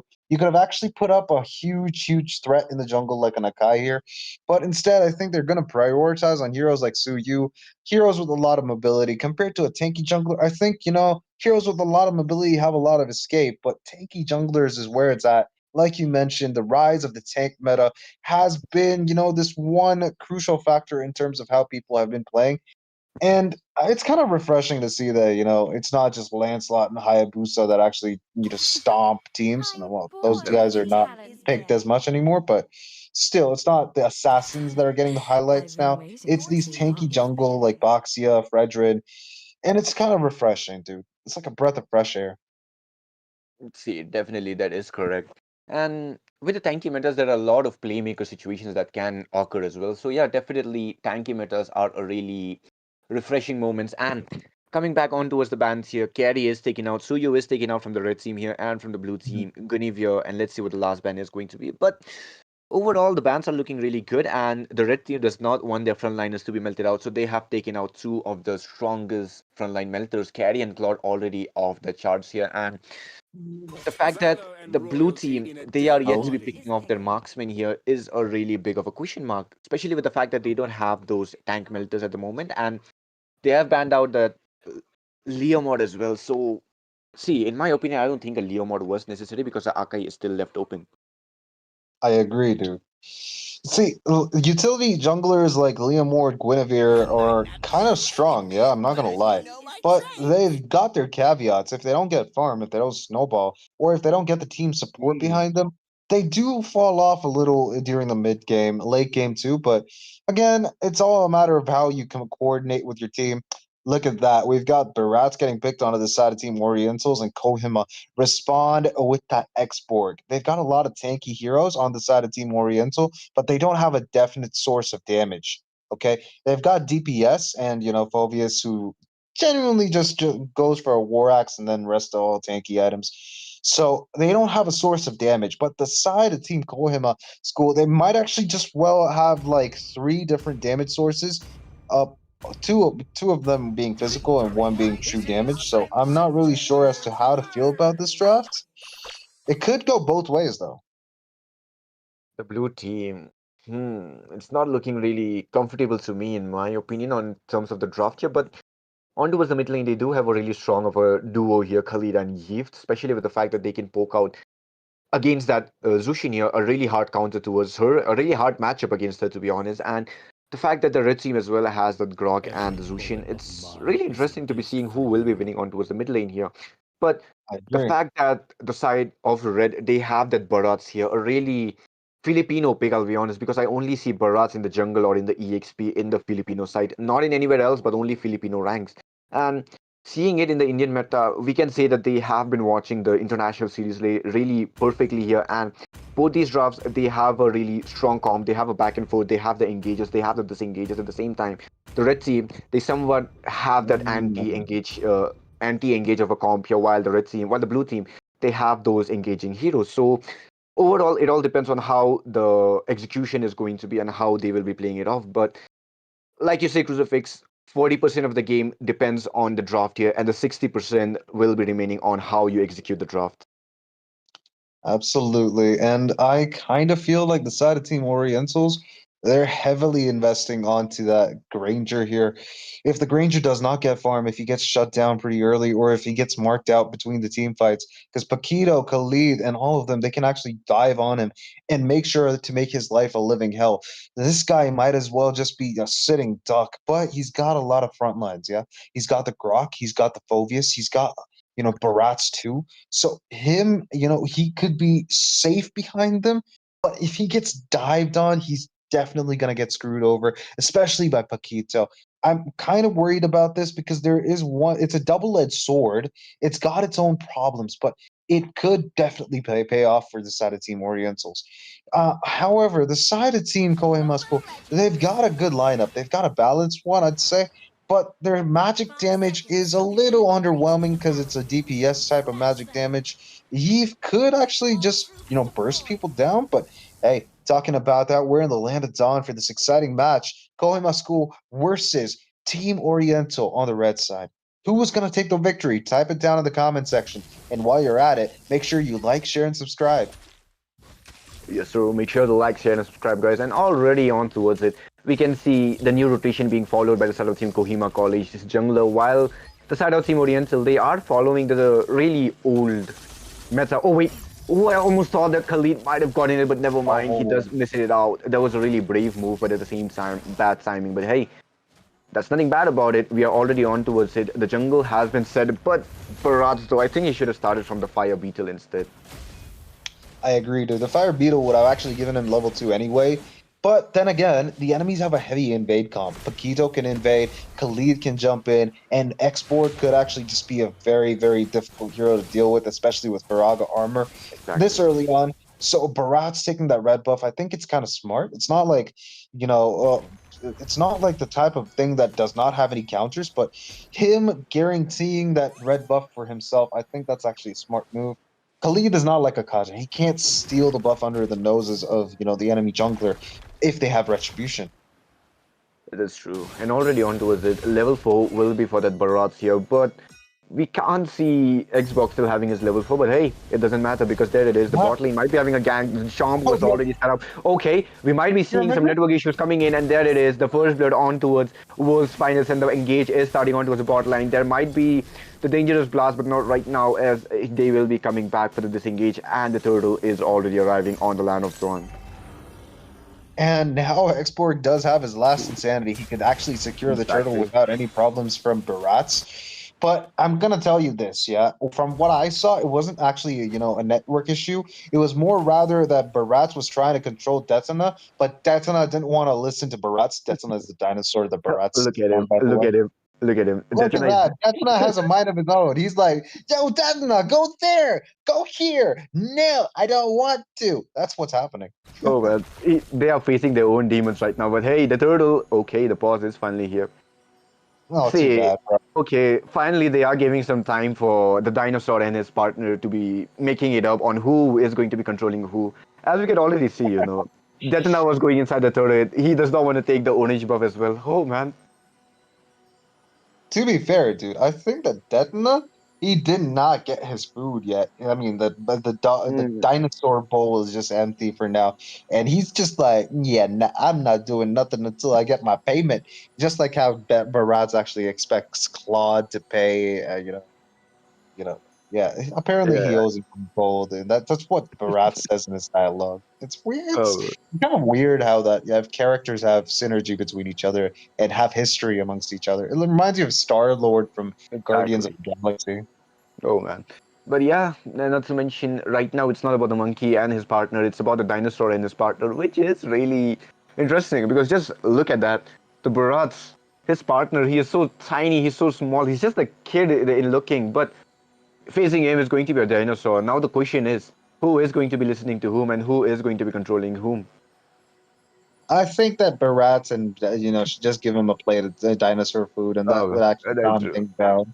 That's true. But all in all, I think that the draft for the side of Team Orientals is not really working in their favor.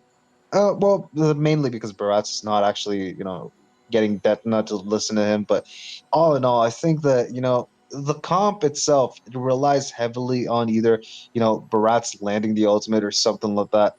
And it's not looking like it's actually happening, at least not with Detna actually, listening to Barat's.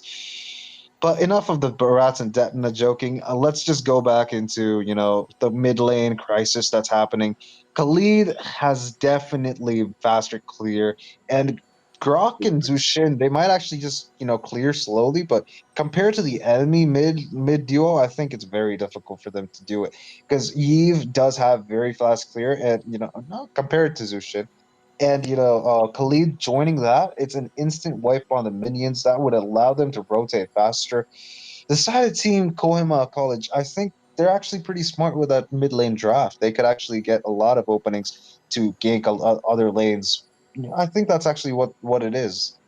Exactly, and like we all know how strong Zushin is on towards the mid lane, and to counter her out, the only two matchups that I can think of is going to be Zacian and this Yve here, and Oh, not to mention Yve solo, but oh wait, before that there is going to be the Sandstorm raging, and there it is, the oh, death of Phobius instantly by the hands of Pakitso and the RW laying down, but the SOD disconnects, not connecting onto anyone to be honest, not disconnecting, but hey, looking on towards it, Pakitso will be forced back right now, and he won't be able to engage on towards that Zratian or Zushin.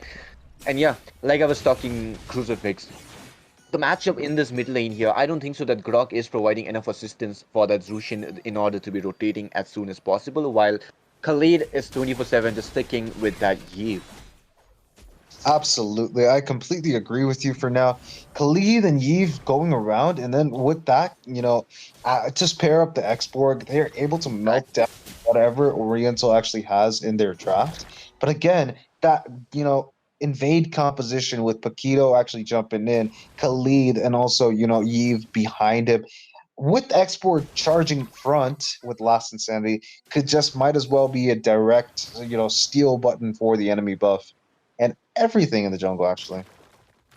Yep, exactly. You have that point here, and The fact that they are able to rotate quickly is already a really plus point for their team here, especially with the fact that they have a really strong follow-up from the team, and having Moskov with an SOD, if he is able to connect it, then that's an even better of a team fight that you guys will be having, because it's going to be a 5v4 rather than being a 4v4 fight here. And there it is, on towards the second turtle, which will be coming up. The side of Team Kohima College, they have a really strong map control, they have a really strong objective control, while the side of Team Oriental, they are not as oriented as we are looking on towards the name. Uh, I mean, Oriental fighters, I think, oh, okay, we've got a big ultimate from the Zushin. I think that was very preemptive. We've got a Spear of Destruction. Rats gets taken down. He's very low on HP. We've got another takedown. Phobius knock out of the picture. Khalid gets the kill, and Seed will get that final kill to end that team fight. 3 down from the side of Team Oriental. The side of Team Kohima College just might as well have a full advantage right now. They're going to take more advantage by taking the red buff, splitting, and making sure that they actually take the mid lane tier 1, 2, and then rotating slowly to the turtle. Oh, wow, Granger actually is farming up on the gold tower. The tower gold. Same thing. Exactly. I mean, yep, he is doing what it takes in order to cover up the economy loss that they have right now. But oh wait, the spear versus the bullet is going on, and both the marksmen drop really low. But Moskov unable to take any fights due to his mana dropping really low. I mean, he can take a fight in that amount of mana, but still not to take any risk. And Pakito goes in for the backline, flickers out. Granger, Spear of Misery onto his wrong side, but 6:30 p.m. will be going straight for that securance of the kill, and he will be able to get it out. Xbox gets the turtle, so goes for the purple buff from the side of Team Oriental and the side of Team Kohima College. They are not looking so healthy at the moment, especially with the fact that the SOD connects on towards the top lane here. Phobius and Moskov having a one-on-one fight, might be jumping on towards it, flickers out, the Spear of Misery connects on towards the wall here, flickers on towards the turrets, and there it is. Man, Crucifix, what was that play by Phobius? Bro, I'm kinda, I'm kind of I'm having this. I'm having I'm out of words, dude. I cannot actually Look, explain what just happened. That's I how mean, confused I am. everything aside, Crucifix, I think that the bustle in between these two dinosaurs and his master is still not to be resolved yet. They are taking so much time at the moment, right now. Well, I mean, Tetana is kind of like a dinosaur, and dinosaurs don't listen to nobody. In the end of the day, we've got a man sitting there with his. Okay, he's sitting on the dinosaur. He's probably eating chips like Chip. Wait, whatever happened to that guy? Where's Chip. Chip? That's right. I mean, seeing Chip off meta is really odd, especially with the fact that he has a really unique kit on his own. That's somewhat I don't like, but yeah, you can't be using Chip all the time, especially with the fact that you will have to gamble your EXP or your jungle onto as a tanky hero, and leaving Chip for the teleportation, providing vision with his portals. That's the only best thing that he can do. And hey, he might have a really strong stun, he might have the information providing capability, but at the same time, when it comes towards the team fight here, the only main factor that he has is going to be his shortcut. Absolutely. I mean, he's got his own gimmick. Yeah, he's like an Argus. But oh, we've got connection. Raging Sandstorm in Granger's face. That's another kill. And this is a very difficult match to watch, dude. Look at that. Grok taking a lot of damage. He's already overheated by Xbox passive. And Zero May gets that kill on Grok too. This is just very difficult to watch, especially with, the Barats not playing. It's either that he's gotten disconnected or he's just given up because he's lost a few jungle monsters and he's far behind. He can't really make any certain plays here. But he can make plays. He can't make any certain kill kind of plays. That's the current situation. I'm not really sure what's happening, but it does not look good for the side of Team Oriental. 8 minutes in game, I don't think so. It's looking good for the side of Team Oriental right now, especially with the fact that the jungler is offline and he is unable to control his dinosaur. And the Lord is going for the side of Team Kohima College. They are going to be taking it uncontested. It's Kohima Science College, by the way. Okay, got it. Kohima Science College. I was the one who actually made that mistake. Apologies, guys. It's Kohima Science College. Do not mix it up with Kohima College. It was written Kohima College, but it's actually Kohima Science College. Apologies on that regard. It's my fault entirely. Back to the game. Yep, we are finally on towards it after the Crucifix making his mistake. But hey, on towards the Divine Blade for the Wave here. We will be going 6:30 p.m. taking up a lot of damage, but will be eating sand in order to heal himself. Oh man, Reminds me of Fredo back in the Casters tournament. Oh, look at that.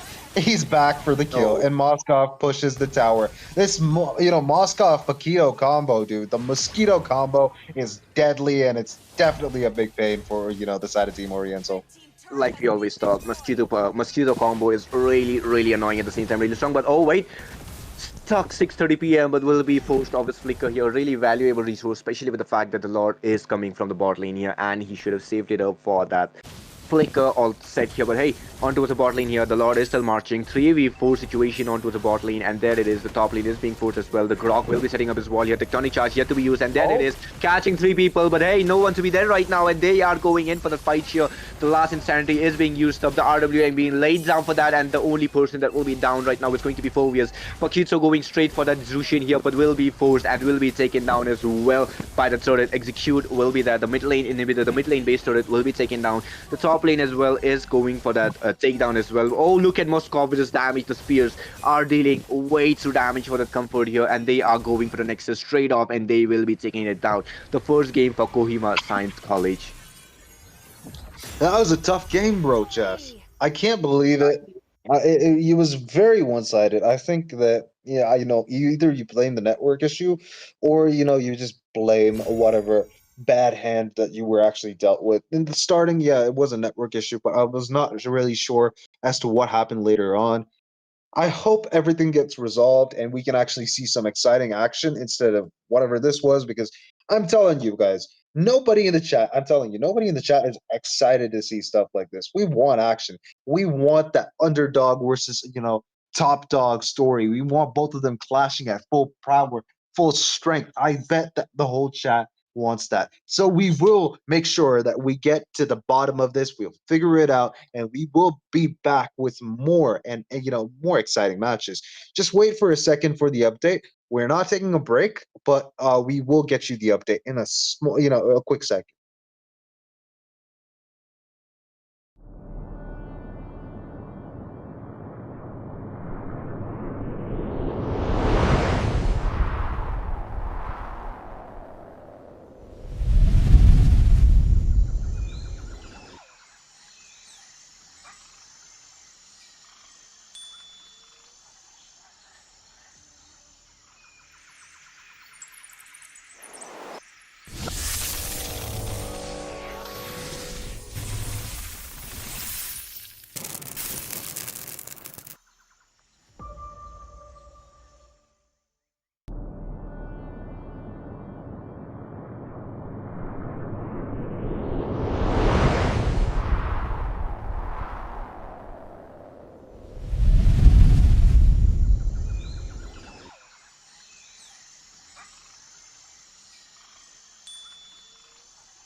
ladies and gentlemen, unfortunately, there has been some issues, and we'll have a walkover. The side of Team Oriental, they will not be able to continue in the tournament.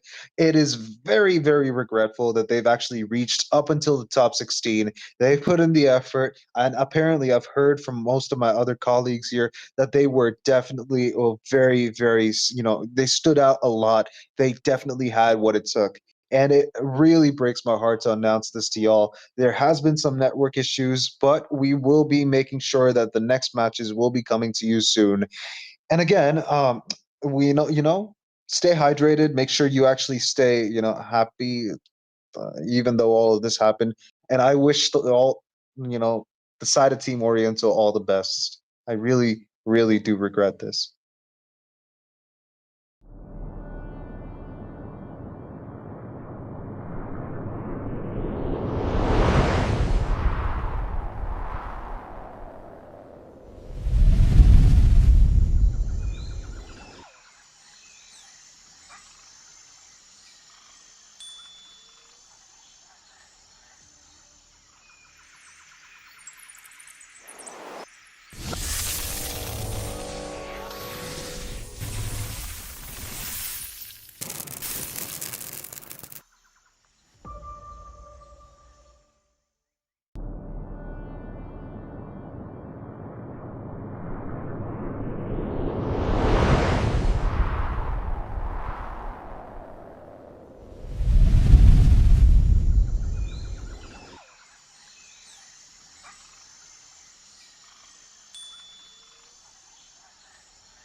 Well. Good evening, ladies and gentlemen, and welcome back. We are back again at the TXG Expo Nagaland. This is the Inter College Championship, and with that, it's going to be a brand new series. This is going to be the last team who will we get to know who's going to sit at the top eight. And today with me, I have Crux. Hello, Crux. How are you doing?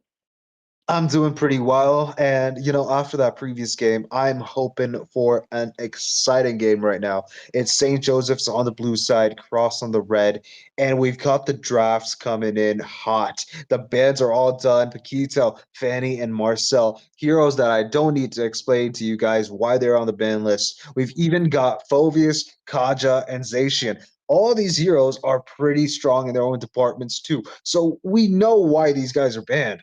But what I'm actually waiting for is the picks. Akai is a wait, what? Who picks Sicilian, bro? Okay, he's good at wave clear. He's got a lot of damage. He's a burst mage that can play in the back line. And he's a very underrated. I actually appreciate that, but not in current meta. And you don't pick us, Sicilian. What do you think, Peachy? Same opinion as you. I don't feel like, he has a very good chance in this meta recently. So maybe this is purely comfort. Again, comfort heroes do work under some circumstances. So let's see if that circumstances is there on his hands or not. But on to the other side, since Akaja is banned out along with the Fanny, I do believe we won't be seeing those tank heroes coming in. Rather, the assassins. So let's wait and watch if the assassins are gonna jump in. Other than that, the god has been locked in, and for the lane clearance, it is definitely god onto the early game. Absolutely. I think that the Gord against the wait, is that a Valentina in the EXP lane? Unless, of course, I see a Sora. I don't think the Valentina is good on the EXP lane.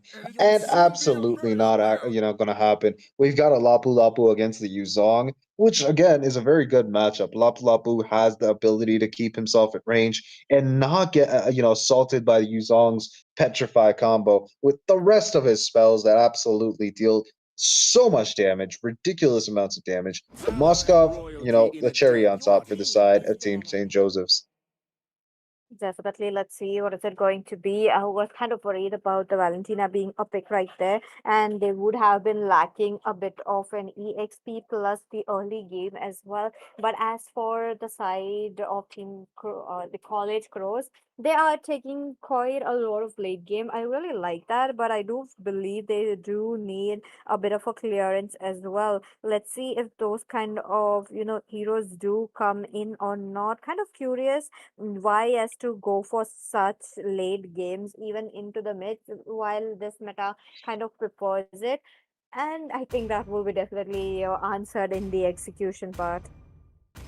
I agree. The side of Team Cross, they've got heavy damage dealers, yeah.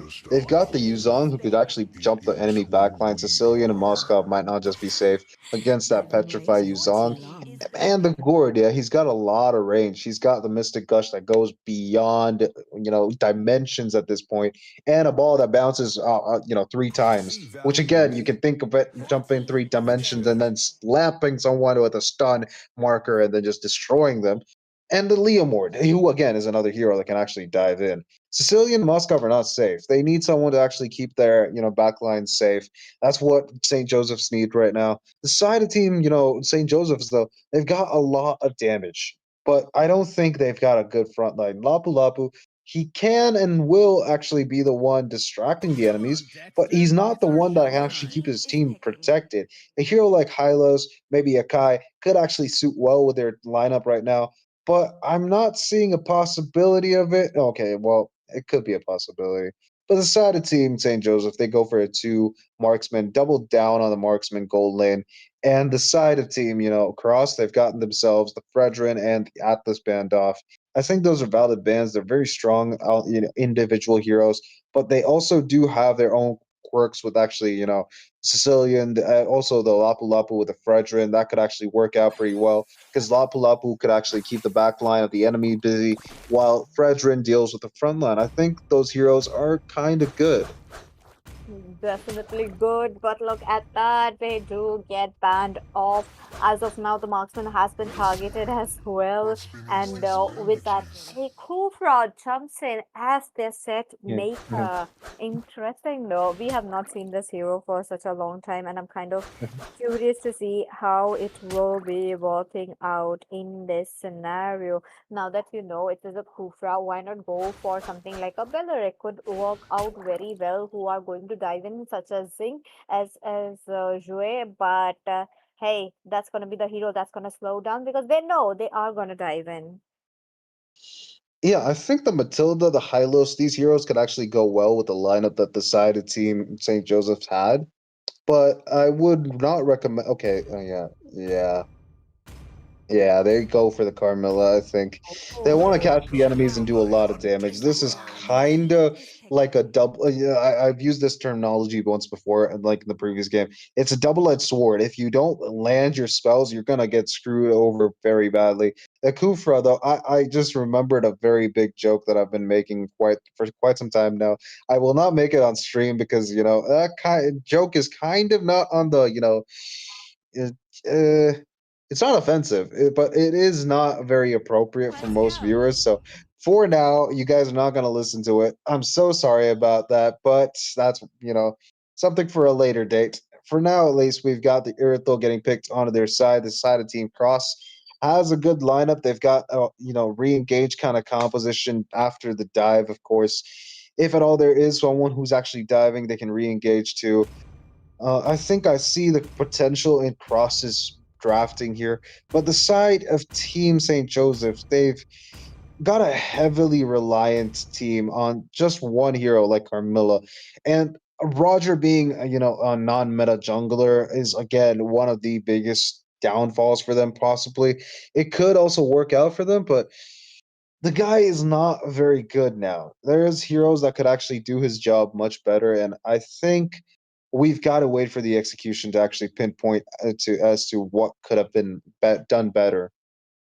definitely really curious to see what could be the chances right here because as of now, both the teams do have 50-50 chances. And on top of that, this being on the BO3, the best of three, the teams can go in for, the first game as testing out to the water, trying to make sure to get the, enemies' whereabouts and how they, tend to play. But moving on to the second match where it will be getting intense, that is where something you need to see. But with that, ladies and gentlemen, into the land of dawn, here we go. Let's witness what is it going to be because these teams are ready to sit at the top eight, but only one can. So let's go ahead.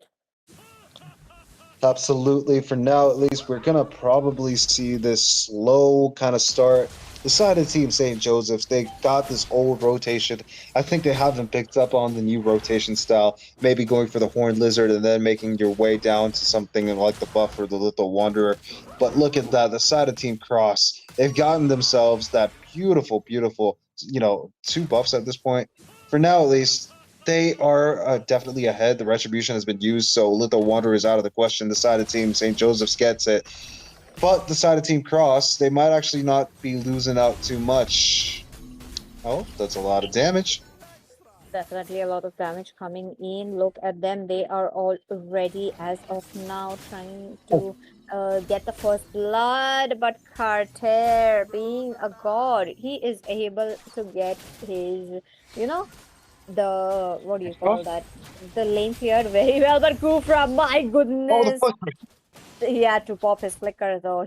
I mean, there was very less chance to him survive if he did not. But there you go. Members are getting spotted on. Absolutely. I think that, the hitbox with the bouncing ball. Oh, look at that. We've already got an engaged. The Phantom C here to save the day. It's Carter who gets the kill on the enemy. No, no, no, no. Not jungler. The roamer, aura farming, solo leveling is not what's happening right now. It's okay, it's a massacre in the bot lane. It's a duo leveling that helps Lapu Lapu get the kill on the enemy. Uzog. For now, at least, that's a trade that you don't want. The roamer for the EXP. I don't think Cross is actually keeping up, but I'm actually surprised that the hitbox for bouncing ball couldn't actually stop the flicker nor the first kill of Moscow. Oh, definitely. Look at them. there is a bit of a zone coming in so that the Roger could take his turtle comfortably, but Oh, the Black Knight Dragon. right there, Zinc with the retribution takes it away. That was so perfect. SOE does connect onto the back Oh, line. There's the done deal with the Sicilian as of now. Wait a minute, Aura farming, trying to wait for a double kill into the hands of Black Dragon. Maybe they're trying to go in for more, but realizing that skills on cooldown, it's better to pause. I guess that was a very bad, a set of events that just occurred for St. Joseph's. It did not look like Zing was, willingly ready to give up the turtle to their side. But St. Joseph's do have the spirit to keep the fight going up. Yeah, look at that. We've got Kufra stretching. No, he actually decides on backing off. That's not actually a bad idea because Moskov is right under the tower. He's got to expend that flicker if he wants to connect, and he cannot guarantee that Moskov cannot, jump away from the bouncing ball, obviously. From what we can tell, that Kufra has had a little bit of a nerve in terms of actually having that bouncing ball. Okay, we've got Zing getting caught off guard, the stun, the Sanguine Claws too, and the damage. Oh, we've got the ultimate from the Gord, the Mystic Gush, but it's going to be Irithel that gets the kill. And Gord gets one kill, but hey, well, a beautiful stun from Gord. That Mystic projectile was absolutely on point. Kind of like did most of the work there.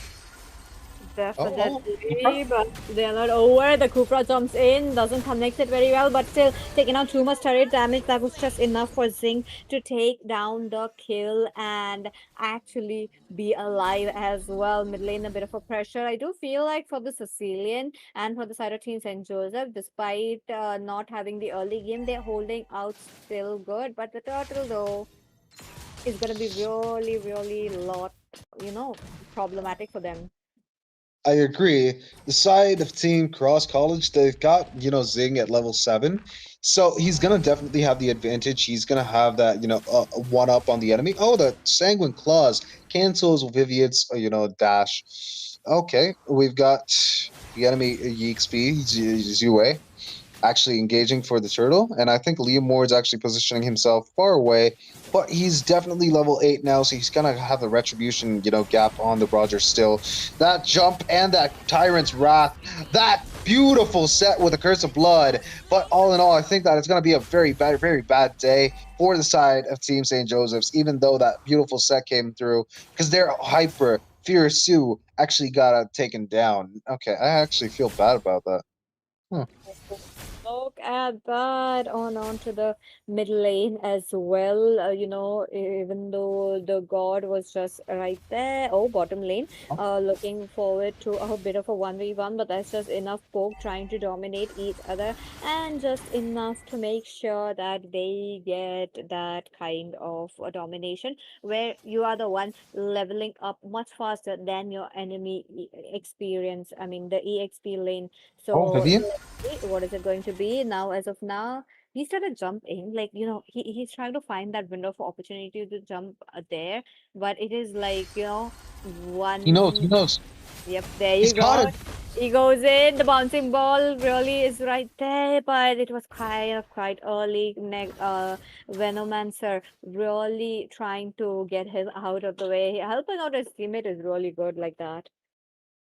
Hey, his name is Venomancer. Does he play Dota too? Okay, we've got a connection. And that's a Tyrant's Wrath. Mystic Gush for the secure. 4 people caught in that beautiful Curse of Blood, but nobody to help him. That's gonna be Aura farming. Aura farming to his grave. I think that's not actually the way you have to do it. The ultimate does not matter if you can't do the damage. No, it's not what you need. St. Joseph's, you gotta play it more smarter. Definitely look at them. As of now, they're trying to go in for the Lapu Lapu. He does Petrify. get plugged up onto the air. And that is just too much damage to take in. And there you go. Finally falling down. Now, the bottom lane being open, I don't like that. But on top of that, neutral Oh, objectives. 1 minute, there is a bit of a annoyance for the you're Roger. destruction. Just getting, a little bit annoying for him, even though it's a Kufra. And the fact of the matter is, Lycan Pounds did barely any damage onto, Kufra. And look at that. He's trying to engage. They've got Aura farming in a corner. He has the ultimate now, and he might actually be ready to use it. And he's got his team backing him up right now. The Curse of Blood might pop in any second, but the big black dragon is in the air. He's trying to find his target. I think Sicilian might actually just be okay. Sanguine Claws actually comes in clutch, make sure that he gets the vision. The Curse of Blood catches too, but the backline is not safe. Look at that beautiful set. It's not going to end just as yet because we've got the Mystic Gush. Harlon gets the kill on Due, but Aura Farming and Fear Sue get taken down. 3 people alive for the side of Team Cross, Cross St. Joseph's. But all in all, I think that wait, okay, I think there's been a little bit of a confusion here. I think Cross College should be on the red side and St. Joseph's on the blue side. I'm just gonna call them red and blue at this point, but the side of Team Red, they're absolutely stomping. They got 2 kills, and that led to a third one too. So they're definitely ahead. Okay, Cross. Okay, the Cross College is in the blue side, and St. Joseph's is on the red side. St. Joseph's doing pretty well for themselves. Absolutely, diabolical how they've actually been dominating the whole game. Definitely look at them. They're trying to go in for more as of now. Mid lane, they want to take it down. They so far they have actually cleared it out a bit so that it will be very easy once they all jump in. Maybe 4 members together, maybe 2 members. Kufra still right around the corner. Just 40 seconds left for the Lord. That means if you're taking a fight before the Lord, it's not gonna look good because one side is just bound to lose. So let's wait and watch how the teams will be trying to maneuver themselves around the river area. As of now, aura farming really trying to capture that river area, but St. Joseph having so much. Look Oh, at this. What I was worried about it. That jump onto the Sicilian was just it. The one no backliner another right there. one. And the Roger demolished as well. Look at that. They're trying to go in for more, but realizing it's just 7 seconds, and they have got an absolute control over the river area. They don't want to stop though. They don't Oh, want there's to still going? stop. Okay. I thought that Vivian was gonna jump, but he did not. As that team fight just ended up in a landslide victory for St. Joseph's, and well, Phantom Steed or not, I think Leomore is a big threat. Oh, we've got the Petrify on the Moscow. Venomancer forced to go back, the Big Black Dragon in the air, and now we've got the Phantom Steed here too. Sanguine Claws catches too, and oh, that stun and the Mystic Injunction doing a lot of damage. I think Lapu Lapu is going to be forced to recall. Vivian trying to go in, and that Petrify from the Carmilla, dude, what the hell? That's a lot of damage. Okay, he's barely alive. And Leah Moore secures a kill. That's gonna be, bad feast, but who cares, dude? You're too under leveled. Gord's gonna definitely do more damage than you. Carter gets the kill on, what do you call what? I don't want to say the name. Okay, never mind. Cecilia. Brazilian down. Wait a minute. Yujon jumps Oh, in once again. The knock-up's working so well. That's gonna be the Roger oh, final. You flicker. got so good that the members will have to go behind. Let's wait and watch. The Lord will be definitely cleared because of the Holy Shield and it being very low in health. It was just cleared out on its own. But for Team St. Joseph, they are clearing out every single turret. Let's look forward to more given the fact that the teams are really pushing it in to their advantage. Absolutely. And no anti-heal from the Sicilian yet. I'm questioning his choices right now because obviously, not having anti-heal could actually be the make or break for this game. But all in all, I think that the side of Team St. Joseph's, they might actually have a huge advantage. Roger does have himself the anti-heal, but I don't think Roger is the one that's supposed to be getting the anti-heal in the first place. Could we have a look at the items for a second? Oh, let's Yep. Roger has the anti-heal. Sicilian's buying the anti-heal at this point of the game. That's far too late. I think at least against heroes like, Liam Ward and also what's his name? The Yuzong. Oh my goodness, my brain just lagged so bad for a second.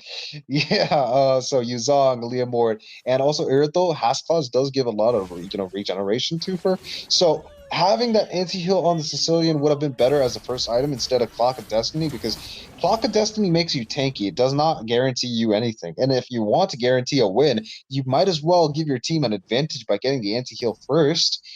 But Lapu Lapu and Carmilla do have the anti-heal. Okay, so I don't think okay, there's 4 people with anti-heal. Now okay. that's concerning. Okay. The- I There's didn't see that. I was judging Sicilian, but now I realize I should have been judging the rest of his team because there's four anti-heal and the communication doesn't seem to be there. They definitely were like, let's not have to take any chances right there with the anti-heal and absolutely taking everything possible. Now that we know Team St. Joseph are really advancing towards Oh, their pace, let's see what is it going to be. And onto the other note, I feel like KROS College not having the early game onto their hands was just a bummer. They are, even onto the mid, if they were had to go something like a Lilia, maybe they would have gotten a bit of a kills, or even as such as the Vixana or as well could have done the trick. oh, but look at that. We've got the jump and the bouncing ball. Carmilla doesn't have a flicker, but that beautiful Mystic Gush, it leads to a Curse of Blood, but nobody follows through. Three people caught, but nobody following through that damage set that Carmilla just gave for his team. That could have been something deadly for the side of Team Cross College, but let's just be honest. At this point, they're severely underfed. It's 11,000 to the side of St. Joseph's, and they got a enhanced Lord marching down the mid lane. No, wait. Enhanced Lord comes up at 18 minutes. Okay, yeah, this is just a normal Lord. But it's definitely going to be a big, big threat for the side of Team Cross College. Look at them. No holy shield onto their sides. They will have The to tower. do clear it out as quickly as possible, and the lane clearance is there, definitely Oh, into the hands of the only Mistake Guys takes out the Sicilian. There is Zing trying to jump in as quickly as possible. The Roger is out as well, the main members being out. This just means that Team St. Joseph can dive in, can work it out once again. Let's see if they're going to do it or not. Fabian taking out too much damage, oh, and he not sustain even as Lapu Lapu. Look at that Flawless who jumped in, trying to give the team a good support. Will be falling down, and Zing, time by time, he is just getting his Phantom Seed, his Horsey, one by one. When a Mancer is trying to do something right pushing the here, but bot lane. be able to do it. Like, he needs the farm so desperately as of now. I'm confused as to if Venomancer got that name from, Warcraft 3, Dota 2, or did he just get the name from any other, port of Warcraft 3, Frozen Throne? Like, I think the guy I think he's a Dota player. Huh. Maybe. That's definitely a unique name, though. Venomancer is actually a hero in Dota 2. His whole kit revolves around, spawning things like Zask, but he can actually have like 10, maybe 20 of them at the same time. Like, Oh. what do you call it? I forgot the name. Dorothy or something? What is the name of Zask's spawn? I Oh. forgot. So he can have up to 20 or something, the small little creeps around the map. He's got a lot of, poison damage on his spells. And I think that's something that, Mobile Legends could actually pick up on. Okay, look at the damage on Venomancer, dude. Flawless, doing some flawless damage onto the enemy EX gold laner. Oh, crap. Definitely look at them.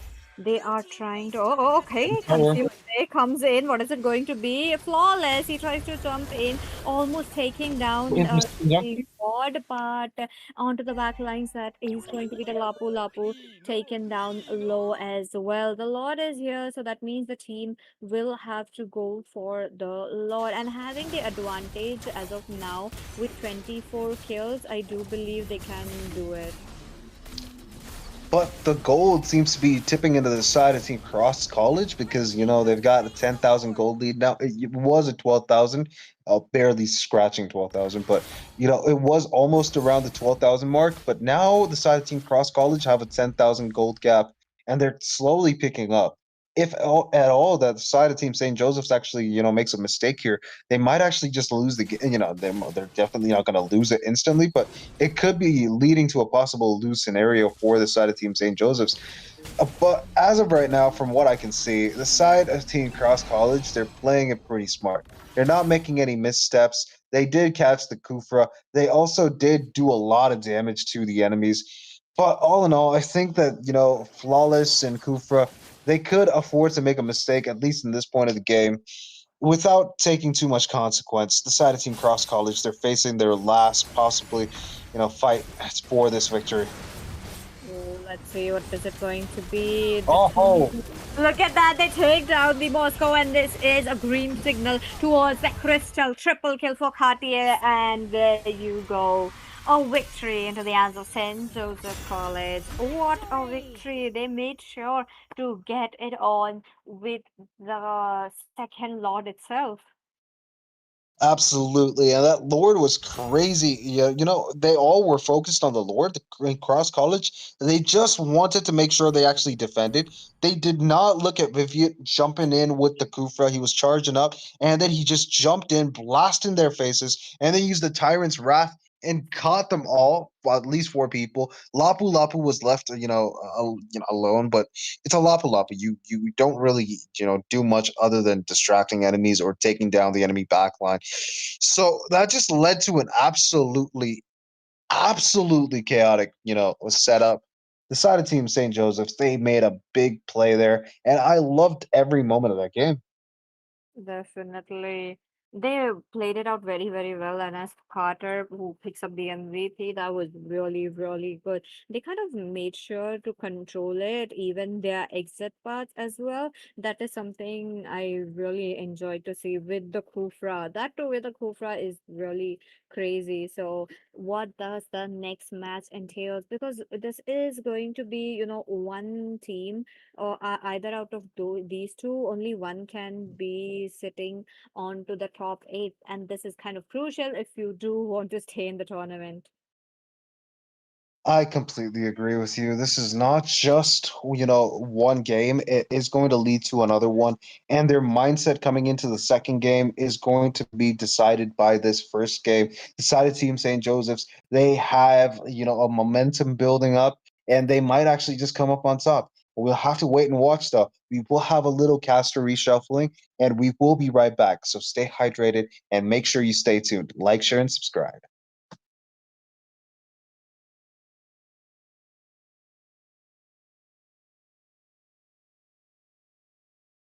Okay, so we are going to start up with the second match of the day. The teams are all ready right here to take down each other, and possibly we might be able to get a reverse comeback as well. But before that, let me remind you that is going to be team Saint Joseph winning out the match. So for them, it is a match point. So let's wait and watch if they are able to get it on or not. Now that you know the Paquito is banned up, and along with the Paquito, that is a Kufra. Okay, not a Kufra, but a Phobias as well as a Kaja. And to remind, I mean, with me, that's gonna be Debbie once again. Hello, Debbie. We are reunited. Yeah, reunited. That's a good way to put it. But what do we have here, PT? It's a Casa Banner and a Gwot taken away. It's like almost the same, right? Yep, and you know what's crazy? Last match we had to witness a Kufra really dominating, giving the team a good set as well. So for them, and on top of that, Team Pros who are on to the red side as of now, the college, really went on with a comfort pick. So they were not able to get some kills, and lacking the early game, it did not work out for them. So maybe in this game they kind of come up with something interesting. Maybe try to pick up the early game. So I'm kind of curious what is it going to be. It seems St. Joseph College being on to the blue side. Let's see. Yeah.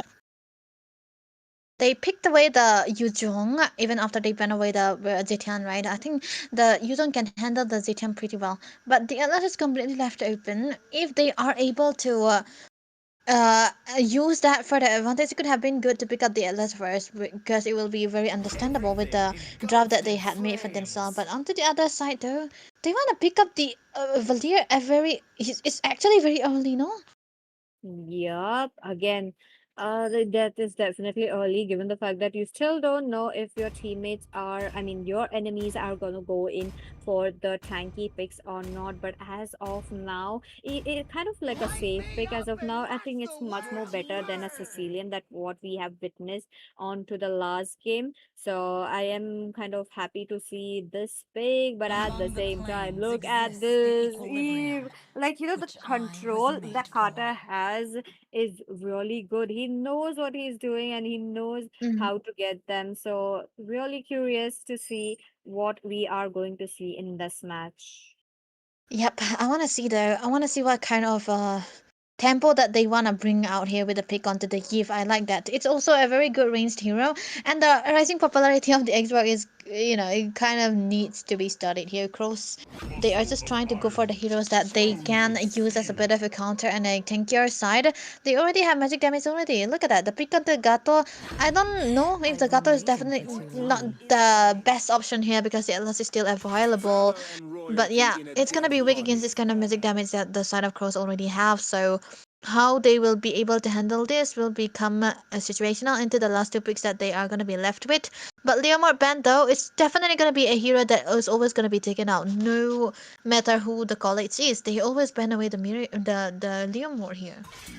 Definitely, the teams really don't want this hero to be opened up, so that is a ban that we are looking at. But okay, Fanny is there just as a a trump card and does gets banned off as well. That is definitely interesting to see. But at the same time, is it going to be another jungler getting banned? Because there's a lot of emphasis right there, but a Peleric could be a good ban as well, trying to counter out the Yuzhong Mm-hmm. and the Gadut Gacha. Yeah, I think so. That's why I did not really like the Gatot that's this early.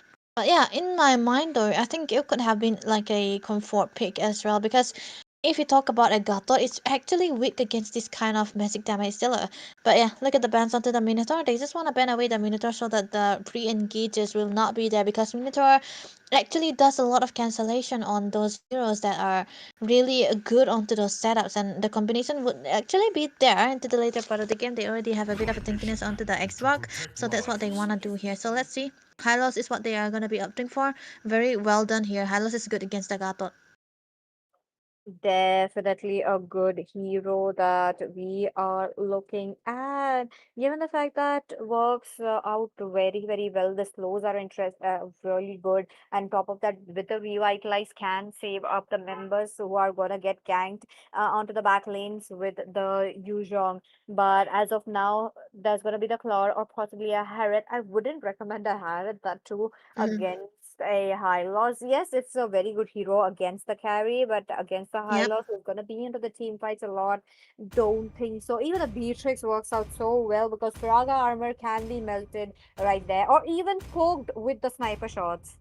Yeah, that can actually work. But yeah, like you said, I don't recommend the Harriet here in this scenario where you're gonna go against the Hylos. There's a lot of damages that he might not be able to sustain.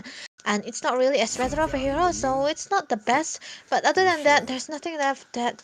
Oh wait, they could have picked up the Claw as well, but maybe they are not really comfortable with the Claw, so they wanted to opt to go for the Harriet here. It's gonna be coming down to the team fights here. Other than that, I don't know. The execution part will be depending on to uh, their playmaking.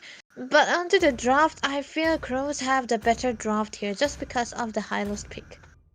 Definitely. That's going to be a kind of a trump card that I was waiting for. And Crows, losing out the first game as well, they will have to think about their comeback, and they have done that very well. Draft is not the only one thing that would be earning a victory, but the execution also matters. So let's wait and watch how the execution will be looking for and how the teams will be trying to get a good amount of domination as well. That is still very, very important. So with that, ladies and gentlemen, are you guys ready to witness if team St. Joseph College will try to go take this away in a clean sweep and secure a spot in a top 8, or is it going to be team Crows College taking a reverse sweep as well? Because reverse sweep is always an option. And there you go, we are in the land of dawn. into the Landos, ladies and gentlemen, because this is what we are expecting to see here. With the hardest coming through, the rotation will be a bit faster if with the help. But yeah, I think for the side of KROS, Fiersu is just trying to do for the normal rotation that usually jungles are capable of into the early phases. But meanwhile, for the side of Jing here, he's trying to start with the Fire Beetle first so that he will be able to get the level 2 first and then try to go onto the top lane side where they can go onto the flank onto this carry, which is what actually a new kind of rotation that the Suyo does so that you'll be able to give aid into the early phases. Leto secured by the side of Crows, so they will eventually be trying to contest onto this turtle because they are the one with the better tankiness into the early phases of the game. Let's see what is it going to be with the Fraga armor busted down right there. They will have to think about it, what they are gonna do because Exborg against a Yuzhong is something that I won't recommend, but we are definitely getting that. Look at them. As of now, the teams are trying to get a bit of a you know domination in because there's no first blood yet, and first blood is really really important right before the turtle. So let's wait and watch what is it going to be. Onto the top lane there is a bit of a gank, but I don't believe it is a full-fledged since the turtle is up. Was already up and they do not want to go for those engages where they are going to be late for the turtle. But onto the mid side though, there must be a bit of a taunt coming through, but no one want to go for the fight like you said. The turtle is already up and this is what they want to go for. Go for the turtle or go for the compensation. And look, so looking at the map so far, both of the teams are trying to rotate towards the bottom lane side so that they will be able to contest onto this turtle. Level 4 already for the Yuzhong as well. So this is gonna be a good start for the side of Saint Joseph, but they need to know whether it will be a very good situation for them to start out or zone away. Let's see what is it going to be. Zing with the turtle. He takes it away. Look at that. And the first blood. That too onto a jungler. They can take any something more, but at the same time, they will be losing if they overextend. So not overextending. He just takes away a bit of a creep, making sure that this Fredrin will be losing his farm. Then we'll be losing a bit of a farm because, especially into the early phases of the game, you don't really think that this kind of stuff will be happening because it's a Fredrin after all, and you do not really wanna. Oh wait, I think the Eve is onto something here. Carter has to flicker away. AOG. Oh, ho, ho. AOG does comes in at the right time. As of now, the teams are looking forward to a bit of a kills right there, but the team deciding to not go and completely, work for it onto the bottom lane as well. That is going to be the Xbox really pushed down back a lot, but as of now, we need a bit of a support from the lead as soon as possible. They could play around to it, but it's gonna be a little bit chiller if they don't really do that. But the tankiness coming through into the mid side, a bit of an ultimate used upon by Carter there. Gonna be a waste, I presume, because they don't really want to go for the fight just yet, and neutral objectives are not up for now. So they need to hold on just a little bit, but there might be a ton into the mid side. Definitely aura farming with the revitalize. He does manage to go back, but Zing being Zing, he is hunting down every single person in his opponents. Look at him. He does manage to get the kill as well, and possibly the snowball is right there. But top lane, there is this carry who does gets targeted. Not looking good. We'll have to back off, but there you go.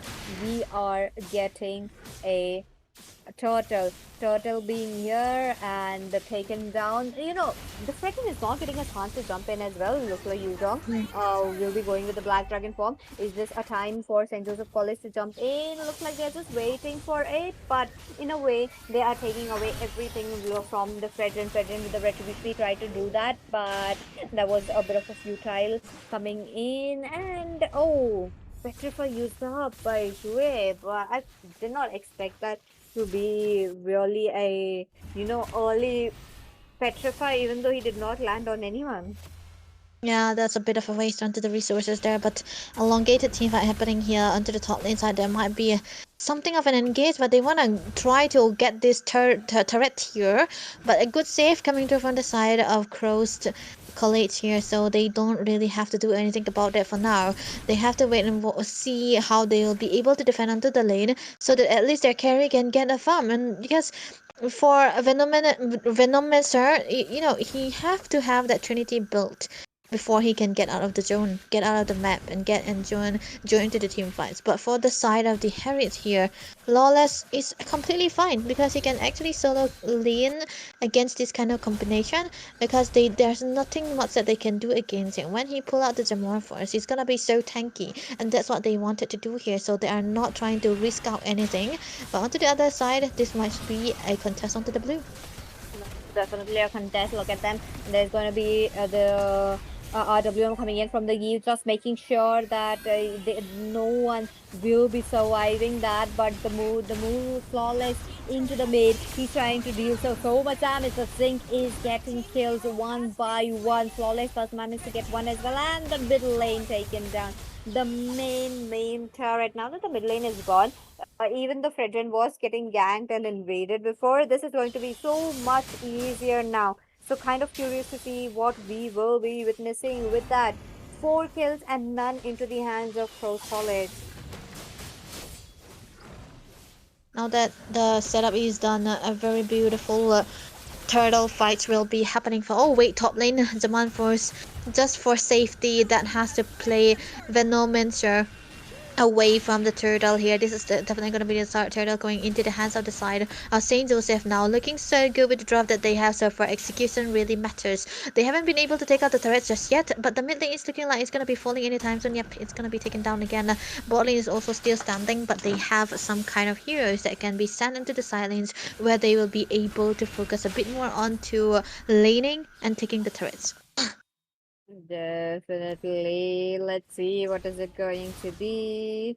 And with that, KROS College, even though they are a bit of a low in farm, they are, actually on the right path. They need to get the carry, who is the highest farmed as of now, into their own team. Need to boost her gold as quickly as possible. But Brilliant onto the top lane. Look at that, the taunt coming in. That is so perfect and gets the Zing. The time to go in, take away the kill as well. Petrify combo comes in for the Valir fallen down. Even with the revitalized, he still does not survive.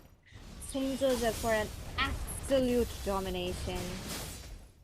Absolute domination here. Everything's looking good for the side of Saint Joseph there. They are trying to go for a bit more of an engage and trying to chase away the side of Cross College here. And they have been successful with that too because they have been able to take out the turrets here up on top, down the bottom as well. It's going to be falling down. And they might be focusing into the bottom lane here again. Jing very good onto the farming as well because he hasn't been making any mistakes. 402 is the score for him for this Suyo, and he's so rich onto the gold as well because he hasn't been getting this down onto his jungling pattern as well. And you know, it is can only happen because the front lines were actually doing their job in trying to chase away all the possible engages, and that's what they were actually working around with. Onto the bottom lane side, this might be a focus onto the turrets here. They might eventually get it taken down. Definitely look at them. This is, they are trying to make sure to not give any out kills as well. And on top of that, it's been kind of really hard for them. Now, Flicker popped up from Mahalian.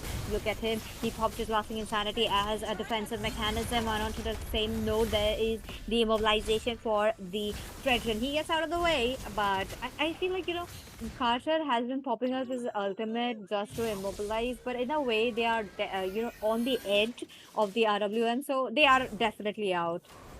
Yeah, they're definitely gonna be out here, so it's gonna be a free lore for the side of Saint Joseph College here. A bit of a safety measure for the dragon to pop off because, of course, why not? But yeah, he's not. He doesn't have to go for the engages because they already got the turrets, all the turrets down here. Even the bottom lane turrets that have been standing for a long while is gonna be taken down right now. And yeah, the lord will be spawning here very early on. A bit of a fight.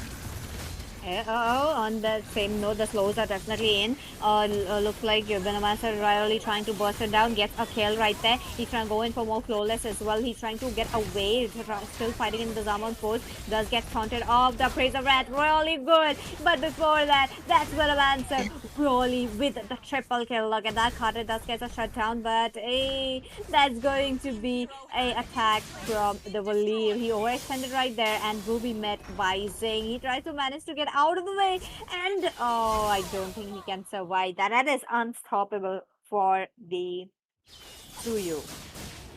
But definitely doing good, Jing onto the Suya, perfectly engaging onto the perfect timing when the resources of the opponents weren't available. Almost a clean, a wiped out for their side as well. But yeah, this is currently going good for the side of Cross College because they were eventually able to get out the defense onto the Lord here just because of the presence of the Valir there.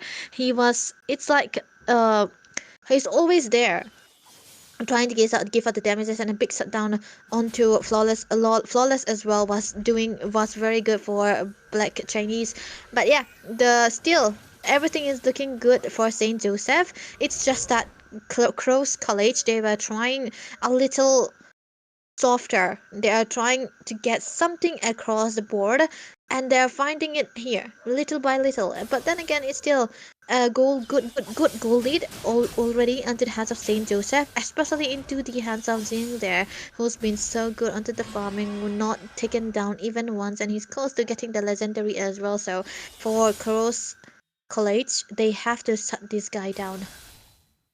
Look at that. Look at that. Four kills already picked up, and that too, half of them being into the hands of Venomancer. Really, really good. So we'll have to see what the team's gonna do. They are farming up, they are getting the damage, but the only cons is they are not able to sustain into the team fights, and they are really giving it off into the hands of team St. Joseph once again. So kind of curious to see around the Lord if they are able to take down the Suya, who has been going on a rampage with zero deaths. Zero Deaths is like so big for a hero like Kazuya, right? A bit of a ton up on top lane, but a good peel coming through from Black Chinese as well. The lore is gonna be upped right now, so it's not really recommended for the side of Cross College to be around that area because they don't look like they're gonna be winning into the fight. It has to be them conceding. Never mind. Oh, AOG, he managed to pull up the AOG Zing with the Lord, and Theo not Theo, but Joy as well. Look at that, he managed to get out, but this is Cross College trying to deal with a bit of Eh? damage. Yes, with the Purify, he gets out of the way, but no, two members down, make it three, make it one onto the other side of Team St. Joseph. Look at that, and once again, that's going to be the Fredrin Uh-huh. take it down as well. Someone keep the Oh, oh, it was. Yeah. Yeah, I had a feeling I- that it might attack the carry, and that would be just, buying out time, and that could be really, really fatal for the side of Team Cross College. With the Lord, they're trying to engage. Venomancer pops up with the spinning light wheel. Look at that. Vivian taking down too much damage right there. What are they going to do, given the fact that St. Joseph College are not going in with the damage? They know if they go in that they will be just overextending. That's what, and they don't want to really do that because the fights they have been trying to take hasn't been in favor for them, and yeah, this kind of go against what they were trying to do here. So Cross College, they were trying to hold on for a little bit while, but they haven't been successful into that as well.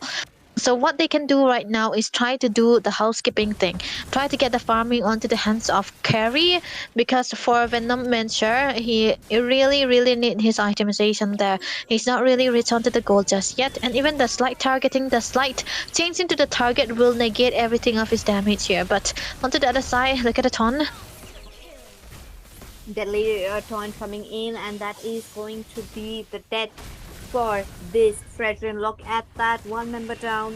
The team really having a bit of a problem as well. The tanky members are falling down, which is definitely not looking good. Flawless, he's trying to get out of the way. The slowness is slowing him down with the high loss, but It's 4 versus 4 as of now, and 1 minute towards the Lord. So that is a big stretch, but Cross College definitely looking good for a comeback. Yep, they are holding on for so long here, but this time around it's gonna be dependent onto the way that Saint Joseph is playing, where they will be conducting the game. Because if they keep on sending the minions into the hands of the side of Cross College, they have had a chance of pick off. Because whenever they want to go for the team fights, the Valier is gonna be so rich onto the goal as well, and it's gonna be a bit tankier, and there's no way you'll be able to go near him. This is what the whole point of the Valier is gonna become, and he's already there's already a lot of thinkers coming through from the highlights as well. Aura farming can stay into the front lines like he didn't do. He wasn't able to sustain out into the early game, but I feel like he can surely did do this now with the presence of the revitalize, and he can become the biggest factor for the team because as a carry you need that frontliner to work around with, and they have the frontliner onto the horse, onto the Ifrit as well. But with the lot coming through again, I don't think this will be a contest because Cross College knows that there's no way they will be able to enter into the enemy's zone, because whenever there's someone getting caught off guard, they will be getting punished. Definitely getting punished. Look at that. Carry is able to pop so much damage, and let's not forget about the Xborg as well. He is melting them. He is able to do that. So I'm kind of curious to see what the teams are going to do as of now, because the Lord's going to jump in, and with the Lord, definitely two inhibitors are going to fall down here. With two inhibitors down, that's going to be Team St. Joseph putting as much as pressure into the lane. Let's see what is it going to be. Lane sync is happening really like that. And a bit of a Mm. turn for the Xborg pops out the lasting insanity in a defense mechanism once again. Will be losing out onto the two cooldowns there. So what about the turrets? Mid lane is getting targeted now. Venomancer with the Okay. flickering of the way. He was expecting someone to jump in, but at the same time, mid lane taken down. The team is opening up as much as possible. Bottom lane, same scenario. Oh, Aura Mhm. farming. He goes in. Oh, Rayoji comes in. Oh, Later, that's the bully with the flicker. He's safe, but not safe for the carry who just falls down. There comes the veteran as well. Hellion, he does have the lasting insanity. Yup, he's waiting for the perfect moment. He pops his lasting insanity. The base is wide open. oh, It's a godlike for saying that's the flawless taken out, and being no minions right there. That is the bully who takes the double kill before falling down. Mid lane, oh, forget the mid lane. It's the bottom lane coming in. Zink who jumps in for the turret. There is a lasting insanity onto the minions, but oh, the base. The base is still not getting targeted. Wait a minute, the minion is not in. what? What are they going to Oh. do? And finally, one hit away. They get it. Yeah, that was a perfectly clean coming through from the side of Saint Joseph there. Clean sweep it is, so wonderfully well done. Cross College will not be able to move into the next round, but what an amazing game that have been for the side of Saint Joseph. Zing being the MVP, very well deserving because he was everywhere, right? Whatever he do, he always finds something out of there. There's no loss, there's no death. He's always getting the follow up that he needed, and whenever there is like a loss into the team fight, he enters later, and after that he have already been so strong and wasting out getting all the resources out, and he's doing that in such a way that the timing that his entrance is made, he will not be the prime target, and that was amazingly well done, and good amount of layering of CCs coming through. On paper the draft wasn't that good for the side of Saint Joseph, but they pulled it off so well with the combination coming through from the Gatot and the Eve. Definitely, what a way to get a victory into your hands as well. But crazy though. I mean, onto the other side as well, the draft really looked good, but execution part, I mean, getting Zing so much kills, so much turtles, and so much items quickly really resulted in a lopsided game. But crazy enough, we got a finale with one last team who are sitting at the top eight. But don't worry, guys, we will be back with the top eight because that is also going to be in a best of three manner. And for today, let's take a break.